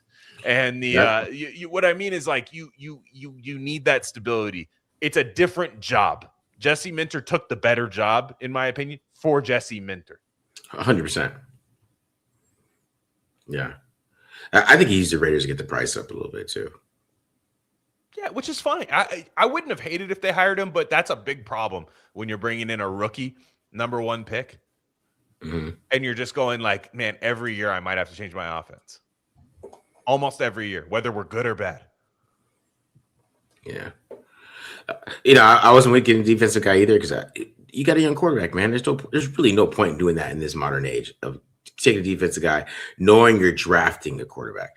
And I know the Texans did it, but they've already changed OCs once. I mean, one guy, CJ Stroud, couldn't get along with. Then they got a new guy who's up and down, and then CJ Stroud didn't look very good this year at all, right? So they're having little problems with that too, as well. And then if let's CJ Stroud has a big year next year, right? That guy's gone. Yeah, exactly. It's a different. What I mean is the Raiders you have to adjust for the Raiders situation. I'm not saying never hire a defensive coach. I'll put it to you this way: if let's say the Raiders hire Clint Kubiak, and 3 years from now we're just like, man, Clint is not the guy. Go hire a defensive guy then. Yeah, Mendoza's year 3 in the league. He's looking good. He's looking this and that. You go bring in that defensive guy. It's just right now you're bringing. You want to. These two guys are attached at the hip in the way that, in my opinion, Jesse Minter and Lamar Jackson are not attached at the hip. They're not. Yeah. I mean, it's head coaching quarterback, but Jesse Minter is going to have that defense playing really well. I think it's a great hire for Baltimore. I think it's a fantastic hire. And that's that. But to me, with the Raiders, I would have that question. And to me, I just think the Raiders defense is like not even really close right now. So like, if I'm Jesse Minter, I'm not even looking at that defense. No. I'm not even looking at that. I'm just like, what do I want? What do I want with that defense right now versus Kyle Hamilton, Roquan Smith, Nate Wiggins? Let's be real. So yeah, I don't know. To Commanders is that's a fantastic example there. By the way, both people that said the Commanders there were 2 of you in the chat. Dan Quinn, right? And he doesn't even call the damn defense, right? Or does he? Does he call the defense? He might. I think he still does. Okay, he does. So at least he's scheme dependent on that way. But it's like every year you got to figure out somebody for Jaden Daniels, right? And it's probably going to get Dan Quinn fired at the end of the day, right? Yeah. And the thing is, I hope the Raiders get a defensive coordinator that gets poached. that means we had a damn good defense. Exactly. It's. I'm not saying it's easy to replace that. It's easier to replace that. And also, having a green dot middle linebacker that you have to reinstall a defense with is not the same as reinstalling an offense with your quarterback. It's not the same. Yeah, because the thing is, like, especially even with defensive coaches, even if he's a stud year 1, he might not get a coaching job just because of the whole conversation we're having right now. Right. Exactly. That's a good point. We're going to have him for at least a couple of years. 1, 2, yeah. Before he gets one. Jesse Minter is a stud. 2 years. Chargers got 2 years out of him. Yeah, you know what I'm saying? Like, you're getting at least 2 or 3 years out of that defense coordinator before he gets a job. You know what I mean? Absolutely. That's a great point. So I just think you got to, like, the Raiders for many years never really operated in the way that the league is moving. They just never did. And right now, I think they kind of are. I actually like their process right now. And I think we want just a name to react to as fans. But I think if they hire any of my top 4 guys, I'll see the vision. I'll see the vision. And right now, those are the only guys that are left. And I know a lot of fans wanted Jesse Minter because of what Mike McDonald's doing. But I'm telling you, next year, Seattle Seahawks might be in a little trouble if they don't make the right OC hire. He said McDonald had 2 years too. McDonald had 2 years. Exactly. Exactly. You might get 2 years out of your DC. Like if he's elite. Yeah. All right. Let's get to do a little Senior Bowl. Yeah. Day two conversation. All right. So you want to start offense or defense? What do you want to start with, Glenn? Let's start with offense. Okay. All right. So these are my Senior Bowl watch list here. You got my guy Caleb. I saw you were watching my guy Caleb Douglas. Yes, I put Caleb Rogers, of course. If people let me know. Same school too, and everything. Yeah, just easy mistake. But yeah. So, what do you think of this group? These probably the best players on the offense of the Senior Bowl, in my opinion. Yeah, I mean, I know Gennings Dunker. I haven't had a chance to watch him, but he's kind of a fan favorite with that Iowa offensive line. Feels like a good day two ad, but you never know. Ted Hurst, one of my guys, absolute. I think he's weird, 6'3", 185. It's a very odd body type, and he played small school stuff. But if you played small school stuff, John Spytek's been watching. So I really like Ted Hurst. Strong hands for like. That's the thing that stood out. He's deadly after the catch, but it's the strong hands in traffic that I really like with that. Malachi Fields, we'll see. He just when he transferred to Notre Dame, they just didn't throw the ball that much. So it's just kind of you'd be going off of his Virginia tape, I think. And then a few contested catches with Notre Dame, which he made some incredible ones for sure. So he has a chance to really stand out. Keelan Rutledge, big fan.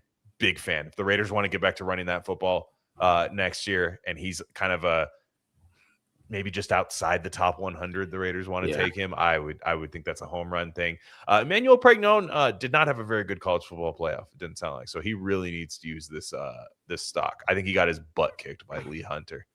So he's gonna need to go do that. What about you? I love Bo Stevens. And what school is he from? I don't know. Iowa. I don't know. Iowa. Okay. Man, is he violent? Him and JPJ are walking 15-yard penalties. But man, Bo Stevens is violent. He's undersized though. He's only about he's listed at 315 at Iowa. So he's probably about 310. Right? So he's probably like 310 at guard. Right? It's kind of basically getting Dylan Parham. But he's an Iowa guy. They won Joe Moore Award. He only gave up 4 pressures all year. He is clean technique wise. Maybe you can talk about his power and things like that. Maybe he's not the best in space. When you pull him around though, he's great. He's super smart. Yeah. But you might not, if he has a great week, he'll probably be a 3rd round. But he's a guy you might be able to get him in the 4th round because he's undersized. He's not the most athletic lineman in the world. So that's why I like him. But he's violent as hell. Right? We need that. He's violent. We need that. Yeah, I like Pregnon because Pregnon is just clean. I think he's a clean player. I like Rutledge too. Jennings Dunker is interesting because I wonder if he could play guard at the Senior Bowl. He's from Iowa's O-line too. And the problem with Iowa's O-line, Glenn, is that they play so well together, it's hard to separate them. Right, yeah. So hire that coach. Yeah. Or I was joking with Matt. We just drafted Iowa O-line in the 3rd round. And then hire the coach. Then hire the coach, So I really like those guys. And then for the wide receivers, I like Caleb Douglas. Caleb Douglas runs pretty damn good routes. He's a good player. And that back shoulder, that Mendoza with that deadly back shoulder, I think he'd be killer. It's a really good wide receiver class, to be honest. 5th round. I think Caleb Douglas will be there in like the 4th or 5th round. I know. I think so too. But he's not that fast. I don't think he's that fast. But yeah, go ahead. What you gonna say? I just don't think I don't think Caleb Douglas is going to work out crazy. So I just think he's gonna be. I really, day 3 to me for the Raiders is about finding a good contested catch receiver on day 3, whether that's Malachi Fields, whether that's Caleb Douglas, just finding somebody. Who's my guy from BYU? Marcus, help me out. Chase Roberts. Chase Roberts. I like him a lot in the contested catch situation, like that. Just Mendoza eats these back shoulder throws up, and I think those are just so deadly in the NFL if you can recognize the coverage and throw it on time, which it looks like he can do. And that's why I like guys like Caleb Douglas. I mean, I think Ted Hurst even to a degree at 6'3", 185 can do that too. Yeah. He's just skinny. He's very skinny. It's a weird body type. I mean, I'm not gonna lie. It's a weird body type. I'm not gonna lie. The guy in the picture is my favorite wide receiver of this group, though. He's basically just Trey Tucker, though. So you gotta decide that. I don't know if I want to add a small guy. He's the best wide receiver in this group. I'm not gonna lie to you guys. Thompson is ridiculous. His film against Florida is nuts. Now, no, to be honest, I don't know if he's. So I would maybe put Caleb Douglas over him a little bit now that I watch Caleb Douglas a little bit more, and maybe even Ted Hurst, but he's just the most explosive guy. Surratt, he got exposed in the Indiana game. He got exposed, like he can't get open. Can I say something about these Indiana receivers? I understand, and I like Cooper. He hasn't declared yet, but I like Cooper a lot more. But everybody's wants these Indiana receivers, maybe for a combination of reasons. Maybe they've only watched these college football playoffs and they go, hey, this is the best guy. There's a lot of Raider fans that want to draft national championship players. I laughed because that's what John Gruden and Mike Mayock did in 2019. Didn't work. But the funny thing to me about this is Mendoza's played with these guys for 1 year. This isn't guys that he's played with for 3 or 4 years. He transferred from Cal and played with these guys. And the chemistry looks like they've been playing for 4 years. It's okay. You can draft new guys for him. None of these guys are Jamar Chase to where you got to go Joe Burrow, Jamar Chase. They're not Jamar Chase. You can get good wide receivers for Fernando Mendoza if they didn't play for him the year before. Yeah. Cooper's the only one who was able to get open on Monday. Yeah. So that tells you about those guys. Love him after the catch too. I love Omar Cooper after the catch. That's a big thing for me. Is if you're getting a Clint Kubiak, you gotta be able to create after the catch. All right. This is a nasty list. Defense. Oh, this is a nasty list. These are just my guys. Chris Johnson, who's probably like my number one fanboy thing in the draft. Yeah. Of a guy the Raiders could realistically get. I love Chris Johnson. Watch him, guys. He tackles. He can take the ball away from people. He force fumbles. He can run. He has a couple pick sixes that he looks as explosive as any corner. Yeah. Stud. Akeem Mesidor, I like a lot. Older, so I think they're going to be able to get it.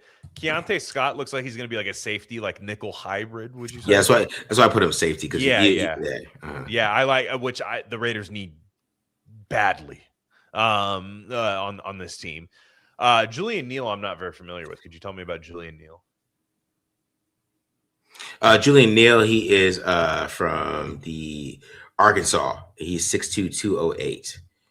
And he has some pretty good coverage grades. He's going to give a 56% completion percentage. He's just a long corner, redshirt senior. So he's a good player. I didn't put any line. I was trying to find some what linebackers I want to put up here because I know it's a really good linebacker class. So I know I'm missing some linebackers. People want to say Jacob Rodriguez. I think Jacob Rodriguez goes like in the 5th round. I don't think we have to worry about it. This is more like we're more focusing on like day 2 here. Yeah, these guys. Day 2. Guys, and I don't think Jacob Rodriguez goes. I think I would take Lee Hunter at 36 and not even think about it. I think he is a stud. I just think Lee Hunter is a beast. I think the Raiders just lack that like pause here, whatever, just beef. You know what I'm saying? Like whatever you want to say. Oh, Glenn, that's gay. You know what I mean? Like whatever. I just like they just don't. I miss Jonathan Hankins. Yeah. Pat Sims, you know what I mean? Like guys from the Raiders. I miss just like the big fat guy in the middle that just wrecks shit. And I think Lee Hunter, it helps your defense be multiple. You know what I'm saying? Yeah. And yeah, I want beef. Clip that. I want beef. I want the Raiders to add beef. The Raiders are not thick enough for me. Some of the chat said they need more girth. They need more girth. They need size. So yeah, Justin Ellis. You know what I'm saying? Like, and these guys are like, I think Lee Hunter's better than these guys personally. The guys that I named. This guy's a great player, so he's good. And then Chandler Rivers. I mean, you're a big Chandler Rivers fan. I mean, I like Chandler Rivers' film. I watched it a little bit this week, but I thought it was pretty good. But I mean, you're a big Chandler Rivers fan. I think if you could get him in like the 3rd or 4th round, I think it'd be a home run pick. Okay. The guy who I added on here kind of as the sneaky guy, I think is Rayshawn Benny, because I liked his film early on in the season when I did some stuff for Draft Fanatics, and I think he kind of faded off, but he's really good against the run. So I'm interested to see how he performs, that he could raise his stock a little bit, because this DT class is kind of buried on it, right? It's not the best since all the guys went back, all the best ones went back to school. That's why Lee Hunter might get pushed up if he has a great week too. They might have to trade up for him. But I really like Keontae Scott. I think Keontae Scott is a player that they can get him in the 3rd round. Yes. That dude could really help change their defense. Super smart player. He has 5 sacks last year from the slot position. 2 interceptions. The interception against Ohio State. He's a great zone corner. Like and I think he's like 6 foot 200 pounds as a slot. Yeah, safety, right? So, and he plays the run really well. He has some tackling issues, but I think he could do there. Akeem Mesidor is 25, but the thing is with him being 25, and why I wouldn't mind the Raiders taking him. We need a guy who could just plug right in, right? You know what I mean? I'd plug him right in, and start. I agree, and he wins. I mean, I'm sorry, he just wins against top tackles, and it's not a Cleveland Ferrell style where he's like this technician. I think he's pretty athletic too. Yeah. I think he dropped some weight to get there, but I think he's a guy you can rush inside too. Like you can move him around a little bit. Yeah. So I think that's a good player there too. But other than that, I mean, there's TJ Parker. I didn't put TJ Parker because I thought TJ Parker's going round 1, and I don't know how much late round 1. Maybe he might be there at 36 though. He might.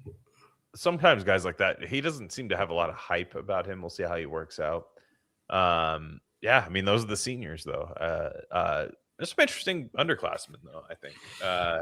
What do you think of I'm trying to figure out why nobody likes him, but not nobody. PFF has him really high, which obviously might be a little bit of a red flag to me, but the Illinois edge rusher, Gabe Jacas, I don't know how you say his name, Jacas. I think you heard him. Hey, you haven't? No. Dude, the guy's a missile, and he's like huge too. Again, I'm trying to add size to the Raiders. But let's see, Gabe. Gabe Jacas. Jacas. I don't know how you Jacas, soft J, maybe. I don't know. He's huge. He's 6'3", 275. Yeah. Guy moves like a bullet, though.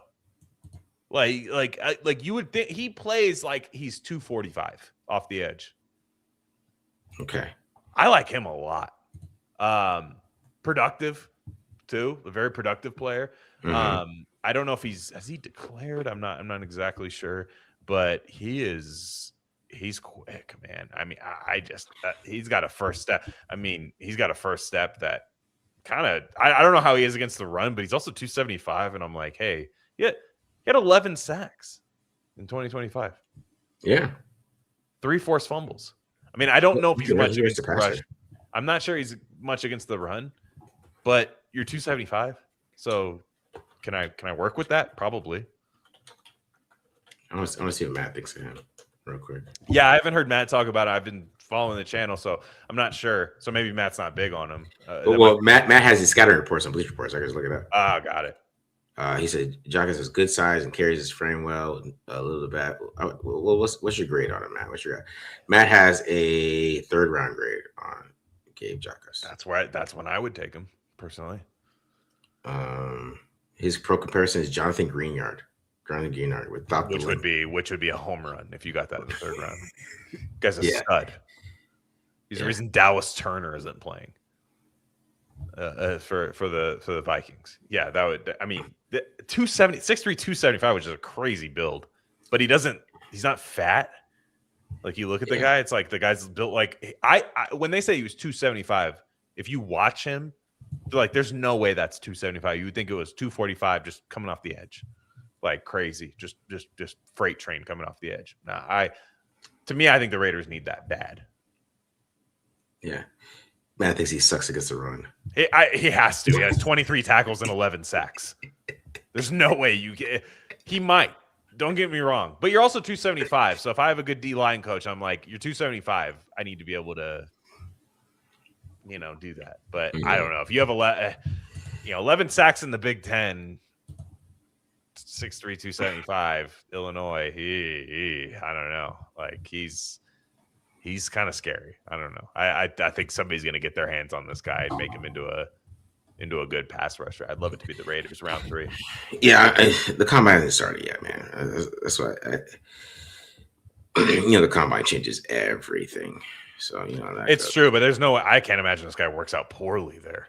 So he might be a second round. So what I mean is, if the Raiders' first 3 picks were Fernando Mendoza, Lee Hunter, and Gabe Jacques. Yeah. Are you kidding me? Don't bother me. I don't want anybody from college anymore, so I'm not gonna get it. Yeah, I mean, so the Bengals don't bring Henderson back. I think so. I mean, why not? They get the money. I'd bring in Khalil Mack for sure. I would do it. Khalil Mack was still a good player. Who would you like to come over and replace Patrick Graham? I mean, I'm not 100%. We talked about that. We talked about it like defensive coordinator. It's probably going to be a who? Like when they hire him. Yeah. What's Jalen Phillips' market value? Eagles have a lot of young talent to pay. He'll probably hit the open market. That might be a good risk. He had a concussion problem, if I'm not mistaken. Yeah. That's going to be the one thing that kind of hinders any sort of like 5-year deal I give him is because I think he production wise, I think the guy's a stud. I mean, that was his coming out of college. They said he was probably the best rusher in the class, but he had concussion problem in college, had to be medically cleared to play. So that's the thing. But if I could get him on a 2 or 3 year deal, yeah, without question, I think they're going to need to add an edge and then draft one. Yeah. That'd be a great pickup in my opinion. He hasn't declared yet, so that's why he's not there. He's not a senior either. Is he? Right. Well, if you're a senior, you don't have to declare, right? Or unless you can get another year of eligibility. Yeah, Mendoza was a senior. He declared. Oh, okay. Interesting. Yeah. Who translates better, Surratt or Omar Cooper Jr.? Cooper, without question. He's a redshirt junior. Okay. Yeah. Cooper. He might stay another year. Yeah. Do we bring in a veteran QB? I'd keep O'Connell, especially if you get hired Kubiak. And I think O'Connell on the West Coast would be fine, personally. I don't think you need to spend on that. Any chance Rob Leonard gets a shot at Raiders DC next year? Why? No, can anyone tell me why he would be the DC next year? I mean, he's a good D-line coach, I guess. Is he? I know. I just like why though. Like, why is he a good defensive line coach? Because you got a point. Like, no, I just who has just like hit the ground running. You didn't develop Tyree Wilson. That's true. Caleb on Chaison's balling with the Pats, so it's not a Rob Leonard thing, in my opinion. Maybe Rob Leonard might have unlocked a little something in there. Mm-hmm. Malcolm Kuntz has had 8 great games in his career. Why is Rob? Maybe Tonka Hemingway flashed a little last year, but like I wouldn't promote a guy like that. I think he's a D-line coach next year. Yeah. Max loves him. Okay, let's hire Antonio Pierce. And yeah, I'm glad Max likes him. Did you guys talk about Cliff potentially being us? Yeah, we did. Oh, we did. We can't convince you of that. Yeah, I'm fine with it. But yeah, go ahead. Does Clint run wide zone like everybody else in the tree, or is he mixing in power? Like, good question. Yes, he does run wide zone. Mostly, like I don't know how much power. I mean, they probably, of course, they run some power, but yeah, his dad would shoot him if he ran gap. He wouldn't be able to go to Thanksgiving dinner. Shout out, Dad. Yeah, like it was like, why are you pulling guard, son? Huh? It's just in the middle of dinner. It's just a. Yeah. I saw you pulling guards. Do you know this? How disrespectful that is to the family? What if I pulled your chair out from under you, you loser? We're a wide zone family. Yeah, right? You don't carve the turkey in my house, and you don't pull guards. I haven't seen a bootleg all year, Clint.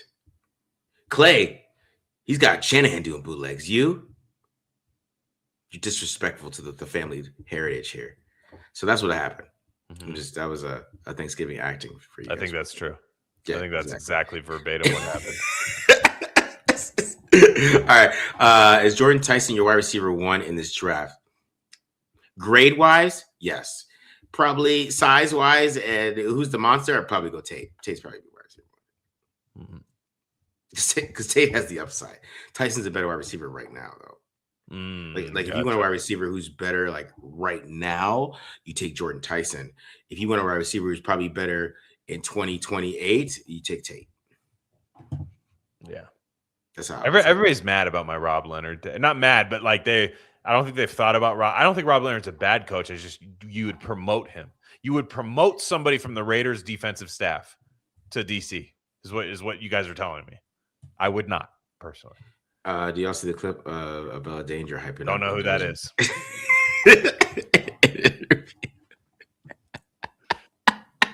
Don't know who that is. No idea who that is. It's great. You just said words that's another language. I'll have to hit Google Translate for that. Yeah, we have no idea who that is. What do you think about Chris Bell, wide receiver in Louisville? I like Chris Bell a lot. I'm not a fan of taking wide receiver 36. I'm just not. I'm not, man. I'm not. I think a lot of the minute you get a quarterback, people say, who's he throwing to? There's a lot more. To me, this becomes about taking pressure off of him and getting the run game just at elite again. And yeah, I'm Mormon. I haven't heard of the what's the name? What's Danger? Danger? Like what did she do? Right? Danger Russ, like Russell Wilson. Yeah. Joseph Smith does not allow that. But the Elder Maroney would be mad about that if you heard me talking about Danger Will Robinson. Who was it? But yeah, I want the Raiders to add size this year. But I don't even remember what we were talking about here. Me either. Yeah, I was on to something, but Jacques or Malachi Lawrence round 3 or 4. Malachi Lawrence is UCF, right? I haven't watched him, but I've heard good things. Which I love Jacques. I don't know how it's like a French Johnny Knoxville. I love it. Would you have a problem with drafting the other? Yes, unfortunately, he's 6'5", and I'm like, you know what? I don't want anything to do with these Tennessee receivers. Chris Braswell, he can move better though. He can. I know, but he's a lazy fucker though. I know. That's what I mean. These Josh Heupel wide receiver. I just don't know that I do it. You watching, you're like, that should work, but it's Tennessee.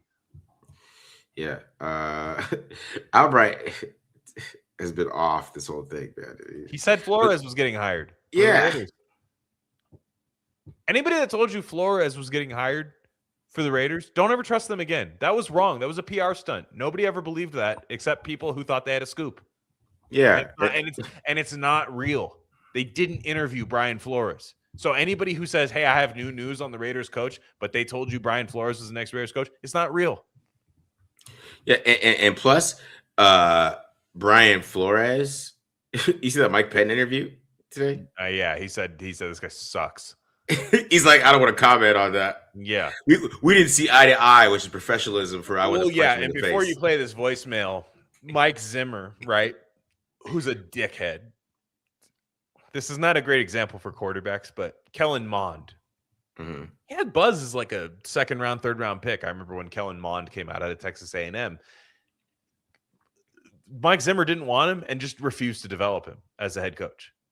And that's my problem with the defensive-minded head coach right now. Yeah. Is the Raiders need to understand, like, your Mendoza is your hiring thing. Like, you're hiring for Mendoza is what you're doing. That other teams aren't doing that.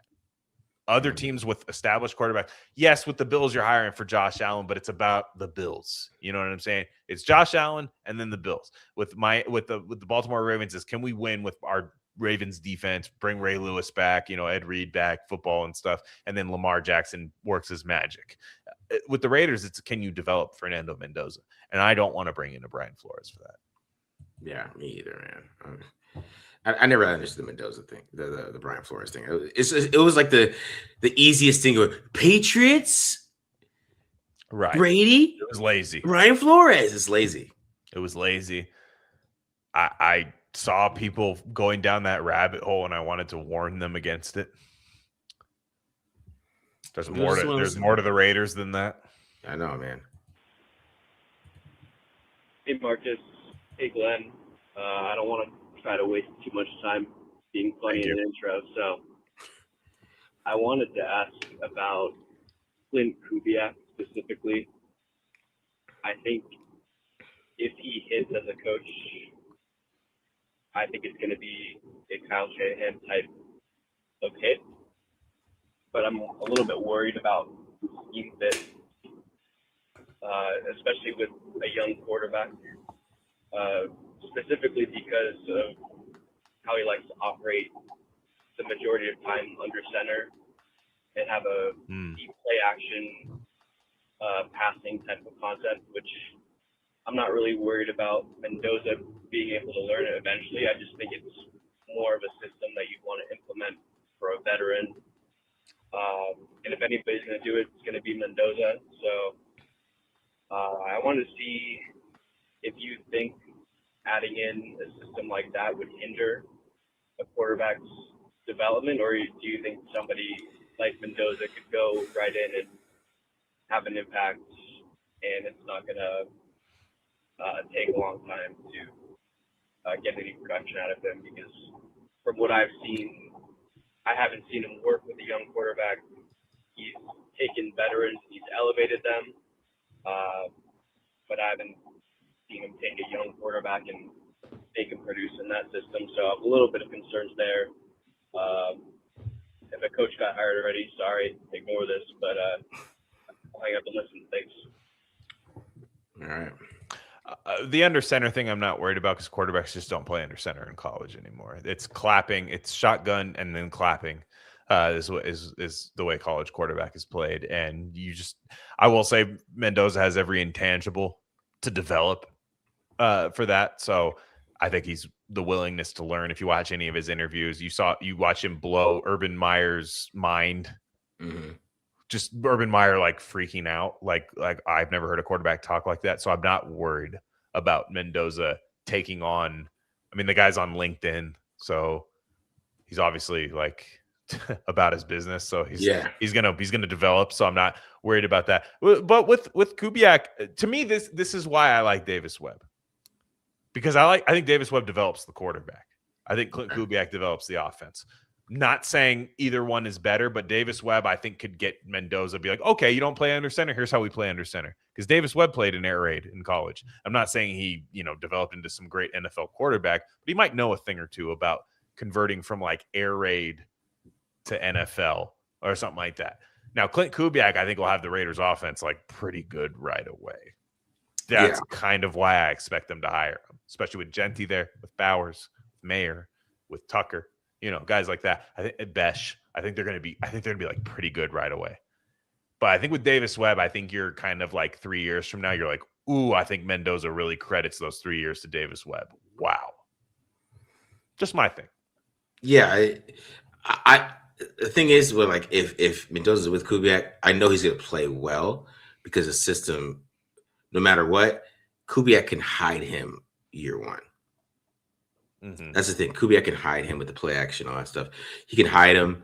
Does he develop him like on third down and things like that as a quarterback coach? That's we'll see. But I always think that he'll be able to hide him no matter what, and he'll be able to manufacture offense with him no matter what. So that's why I like Kubiak, because I know with the track record in that offense that, he can manufacture it. Like, you know what I'm saying? Like, is Sam Darnold playing out of his mind? No, but is he a guy who's setting him up with 12 personnel, play actions, running the football, giving all these easy looks, helping him out, and then getting the ball to the best receiver that he can get it to? Yeah, he has that guy. So yeah, that's the thing. And who knows who Clint Kubiak brings in as a quarterback coach, right? So like all I'm saying about Clint Kubiak, I just know Davis Webb is a quarterback coach. Yeah. But with Clinton Kubiak, if you're bringing in, your guy as quarterback coach, he comes from that Kevin O'Connell, Kyle Shanahan thing, which those guys develop quarterbacks. Now, Kevin O'Connell actually does not develop quarterbacks. Kevin O'Connell rehabilitates quarterbacks. Yeah. Clint Kubiak kind of rehabilitates. So that part's a little bit interesting to me. I think Davis Webb is who I'd really want to start. And I know a lot of people don't understand my obsession with it. It's not an obsession. I just see the Raiders as a long-term project. And I think you want to make sure a guy who's like, oh, I know how to play. I know what it takes to take a good college quarterback and make him into a good pro quarterback. And that I don't think the under center thing's that big of a deal because I don't think he has bad feet. I think Mendoza clearly has good feet. He's not this clunky kind of Clydesdale of a guy. I mean, you saw that final run. That was beautiful. That kind of clinching run that he had, which was just incredible after kind of a battered and bruised game that he played. Clearly has the feet for this. Yeah. That was just toughness. And I also just don't do that all the time. Like, but that's to win a championship game. Yeah. That's when I want you to do that.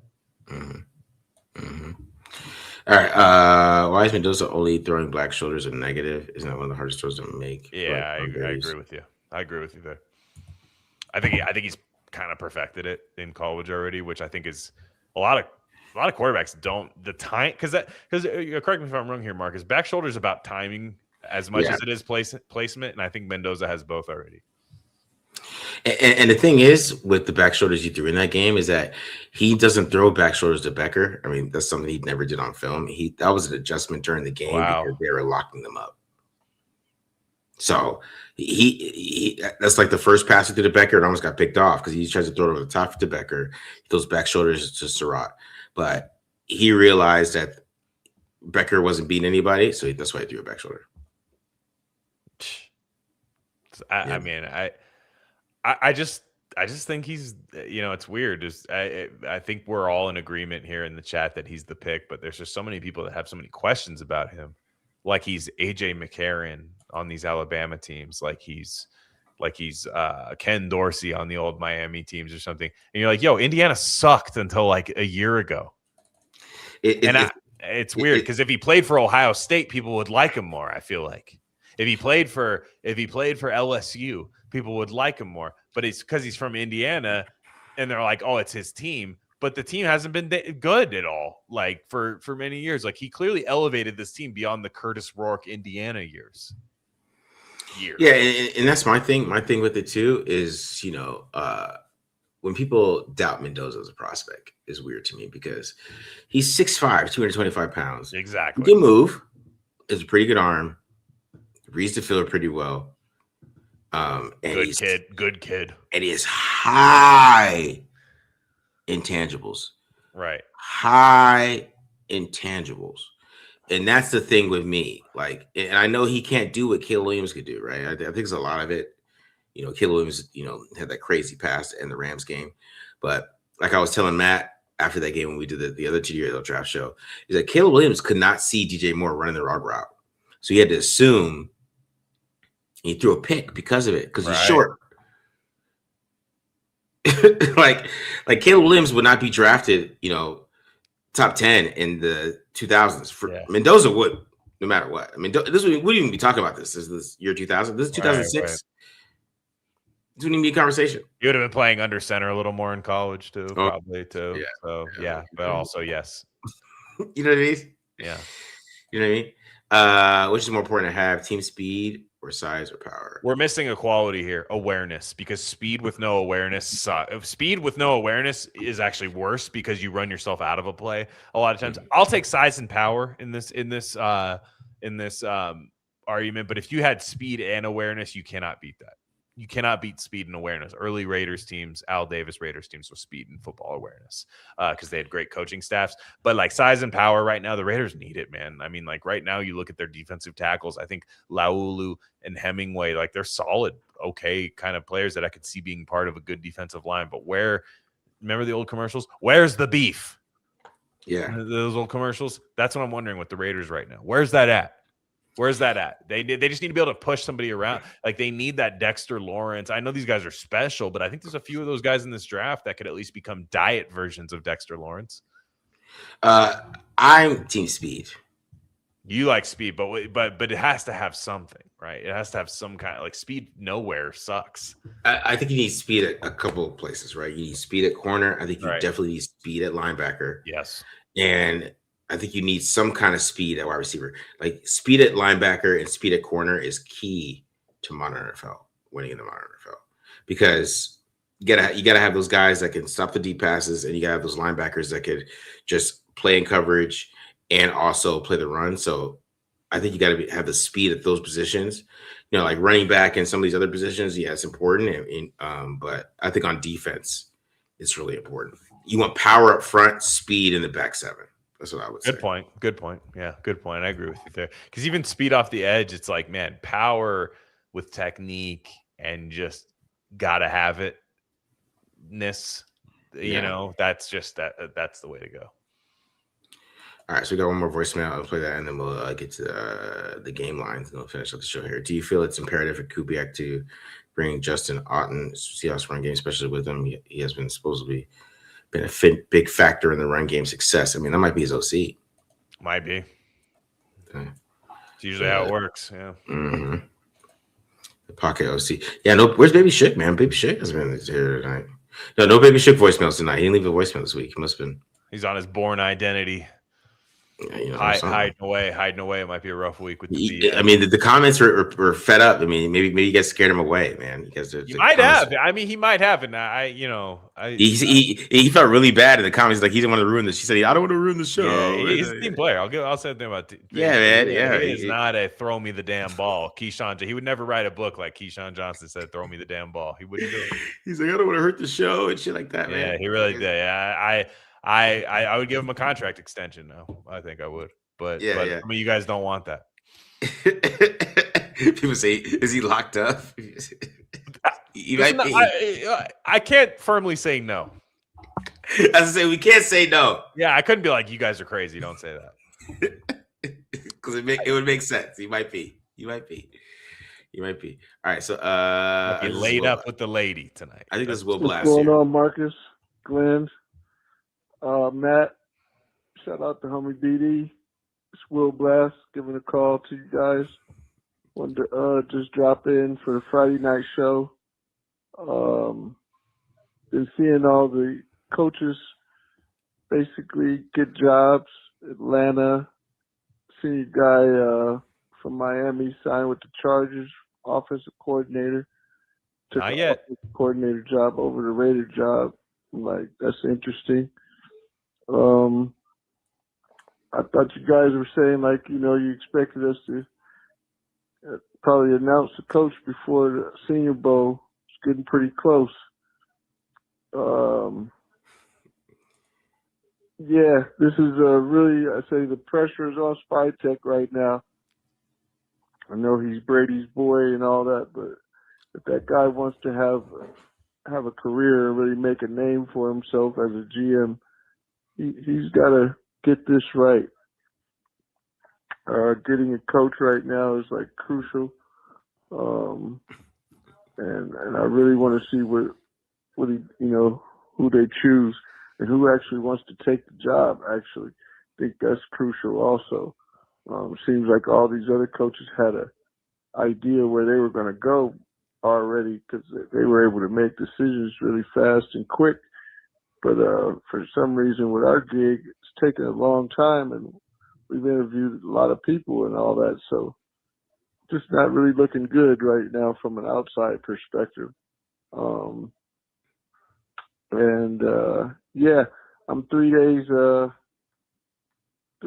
just my third day of recovery from my double hernia surgery. So old man is chilling with it sucks. I've had it. Trying to get better, but I wanted to call and tap in with the TDL line and talk about this coaching search because it's getting crucial. Got a lot of candidates falling off the wayside, and we still don't have a coach. I don't want a dump truck coach or any of that bullshit. I want a quality coach that can help turn the ship around ASAP. So, again, looking forward to the show tonight. Like to know what you guys are going to be sipping on for the show. Let me know. I can't really sip on anything right now, but hopefully next week I can toast one up with you guys when you guys are sipping. Again, shout out to the whole crew. Oh, one thing I wanted to say. I want to tell Matt. Matt does a good job with his breakdowns and everything. I like Matt when he breaks down defensive players and everything. But I like the fiery Matt. I don't like calm Matt so much. Yeah, me too. I like when Matt gets fired up. I agree. I know your message got cut off, but I agree with you. I like getting Matt to off, like you maybe bring up a player he doesn't like, and then he what I mean? Like he gets fired up. Right? Yeah, Matt's tattoos come out. I like that a lot. I disagree on the coaching search. I'm not worried about how long it's taking. The market's not moving very fast. It's not like the Raiders are losing the musical chairs thing. It's not like the quarterback draft class of the last couple of years. I think the guys that they want, the Kubiaks, the Webbs, the Shieldhouses, the LaFleurs, they're all there. I think that's the guys they want, and I think they're there. They might have had some interest in Minter. There's without question. I think there was something there, but I think they want an offensive mind, and there's plenty of them there. Are they huge names? Are they guys that you've seen with headsets on the sidelines with Troy Aikman saying he's doing a great job this year? No, not really. So that might not excite a lot of fans, but what do you want them to do? They can't hire a coach right now if it's any of these guys playing right there. So you just do the math, right? It's probably a guy playing right now. The only teams that have hired people are teams that already have quarterbacks. Exactly. So you have that. The Raiders, I don't think that if the Cardinals were to hire Clint Kubiak, I'd be like, damn.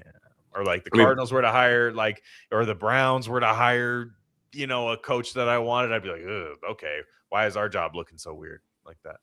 Yeah. I mean, at least besides the Bills. I mean, the Bills came in late. But the Steelers, Aaron Rodgers, you know what I mean? That's what I mean. I don't know how good Browns, unless you're on Twitter, nobody wants that position. Yeah. And then the other one, I was just looking at it. The other one was the Cardinals, who, just Kyler Murray played too much Call of Duty still. Mm-hmm. Yeah. Yeah. No, I agree. And as far as the hernia surgery goes, I've had 3 hernia surgeries in my life. It's something I've always struggled with, lower back and stuff like that too. But also the hernia stuff. It sucks. I will say I looked back fondly on 2021 was when I had it, the last hernia surgery. Yeah. And the Raiders, the first week of recovery was when the Raiders beat the Browns in that super COVID game. Mm-hmm. And then I, was basically off work on disability watching the damn Raiders play a playoff game. I mean, it wasn't a very good playoff game, but I was like, hey, pick the right year to be out of work, Right. So we'll blast, rest up, but enjoy the Raiders coaching, enjoy all the stuff, ingest it all, just and then once you're able to, core strength, my friend, core strength. It is the number one thing. It's what I spent the last couple of years working on. While you get to the next thing, I'm gonna go use the restroom here. Okay. All right. Any more questions here? All right. Let's get to what else we got here? Any more questions here? All right. Let's get to these game picks here. So Rams versus Seahawks, Patriots versus Broncos. All right. So I'm going Rams for the first one. I think the Rams pull this one out. I just think that Matthew Stafford makes it a good enough game where he's going to pull this out. I just think Stafford is the better quarterback. I think he's going to pull it out somehow, some way. It doesn't matter. I know Sam Darnold and them came back last time they played them. But I thought the Rams played them pretty well the last time, and they put up some points on a really good defense. So the Rams have played them really well. But also, the first time they played, I think, Sam Darnold had 3 interceptions. I think he threw 2 in the last time, so he's been like 5 in these last 2 games. So I think the turnovers are going to hurt the Seahawks. I'm going Rams. Now, Patriots versus Broncos is a tough one for me because the Patriots should win this game, right? They should win. The Patriots should win this game. And, I don't want to pick the Broncos, but just something telling me that the Patriots are not going to win this game. I don't know why. Something's telling me the Patriots are not going to win this game for some stupid reason. And we're going to get the worst Super Bowl ever. We've had the best playoffs that we've probably seen so far, right? Besides the Seahawks versus 49ers. Great playoffs. Yeah. So something tells me that the Broncos are going to beat the Patriots, and we're going to see the worst Super Bowl ever. We're like the Rams. I don't see it. I don't see it. No, I think this Stidham thing is out of control right now. This Stidham thing, because everybody points to like a couple things. Stidham is a preseason warrior, and then also that Raider game against the Niners. Who was the Raiders head coach during that time? Josh McDaniels. They got intel on Stidham. They got the Stidham tapes. They have the Stidham tapes, and they will release the Stidham files. They are. I think Patriots are going to just destroy them. I think it's going to be like 30-10. I don't think that game's going to be good at all. But then also, I tell you, this Rams Seahawks game I think is going to be otherworldly. The Rams have played. Man, I had this stat that was just out of control about the stats with this Rams game. Let me see if I have it here. When the Rams have played, it's like it was like 229 to 1,228 was their combined point total in the years that they've played. They've 1 point. They've played that many games against each other, and it's decided by 1 point. And then there's one win between the two. That it's just these teams play each other great. Puka goes off against them. The Seattle has guys that go off against them. It's going to come down to some turnovers. I like the over in the game. I think it's going to be a shootout. Should be clear weather in Seattle. I'm going to take the Rams money line. I just think Stafford's kind of on a crazy journey this year. They beat Carolina by 3, and everyone's like, the Rams really that good? Okay, they go beat. They go win another game.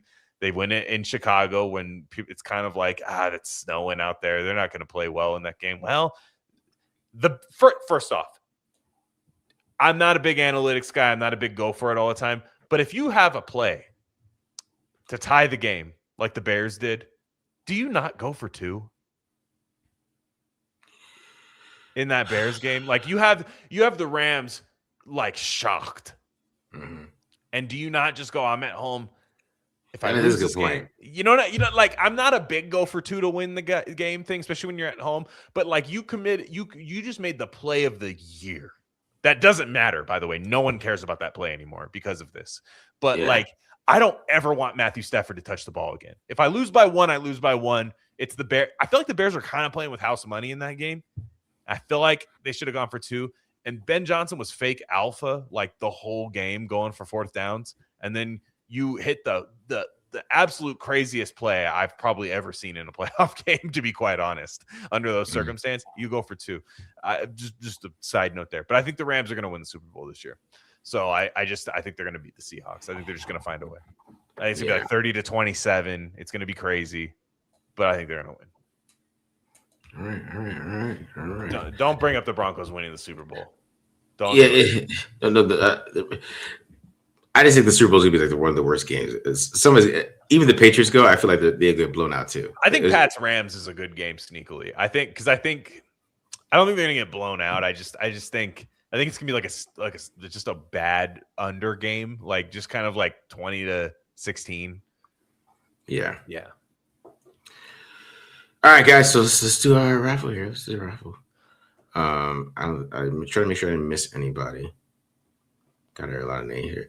I had to cap out Ruben. I was like, damn, I can't put him in here 80 times. So the new cap is 8, guys. So you guys can donate as much as you want, but we're capping at 8. Okay. Because this is not fair, to be honest. Keep it real. Does anybody else want to enter before we go? Yeah. Oh, okay. I am Groot. Okay. Got Groot in there.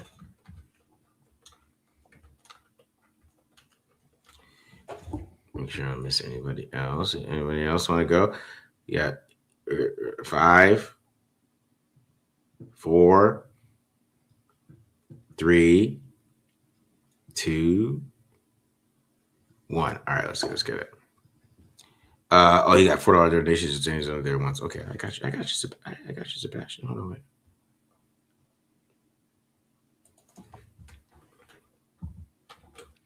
Kick his ass, Seabass. Yeah, I got you. Anybody else? Anybody else? Wait. You got to hurry up, man. We're good?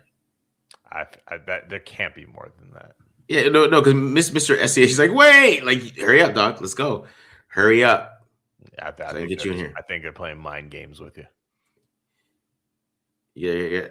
I'm giving you a shot. He's a member. I'm giving him a shot.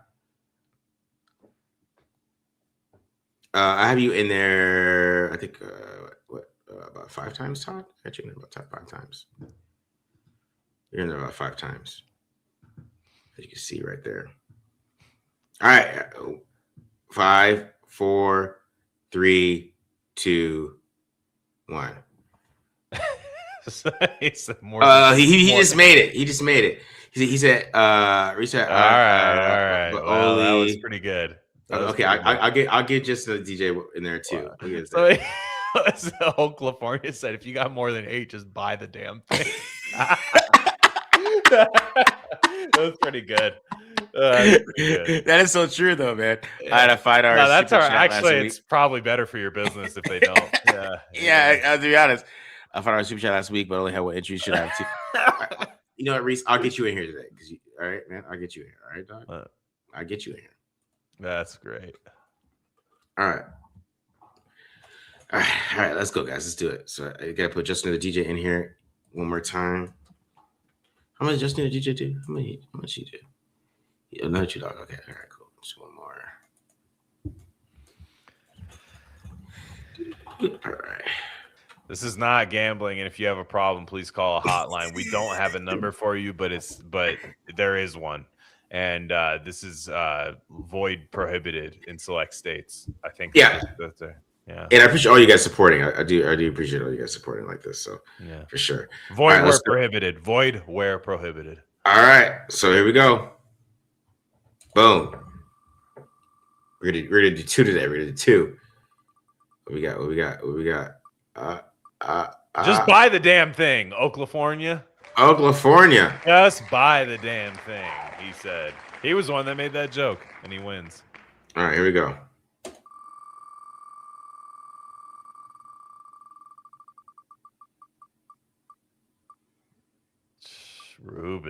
Ruben. You know, we'll do one more. Ooh. I'm feeling charitable. Nice. I'm feeling charitable this week. Damn, $2 for me, DJ. Thank you. And Nas. Nasty Nas. The USC fan. Yeah. All right, never mind. We do it. Avoid that one. Avoid that one. Yeah. All right, guys.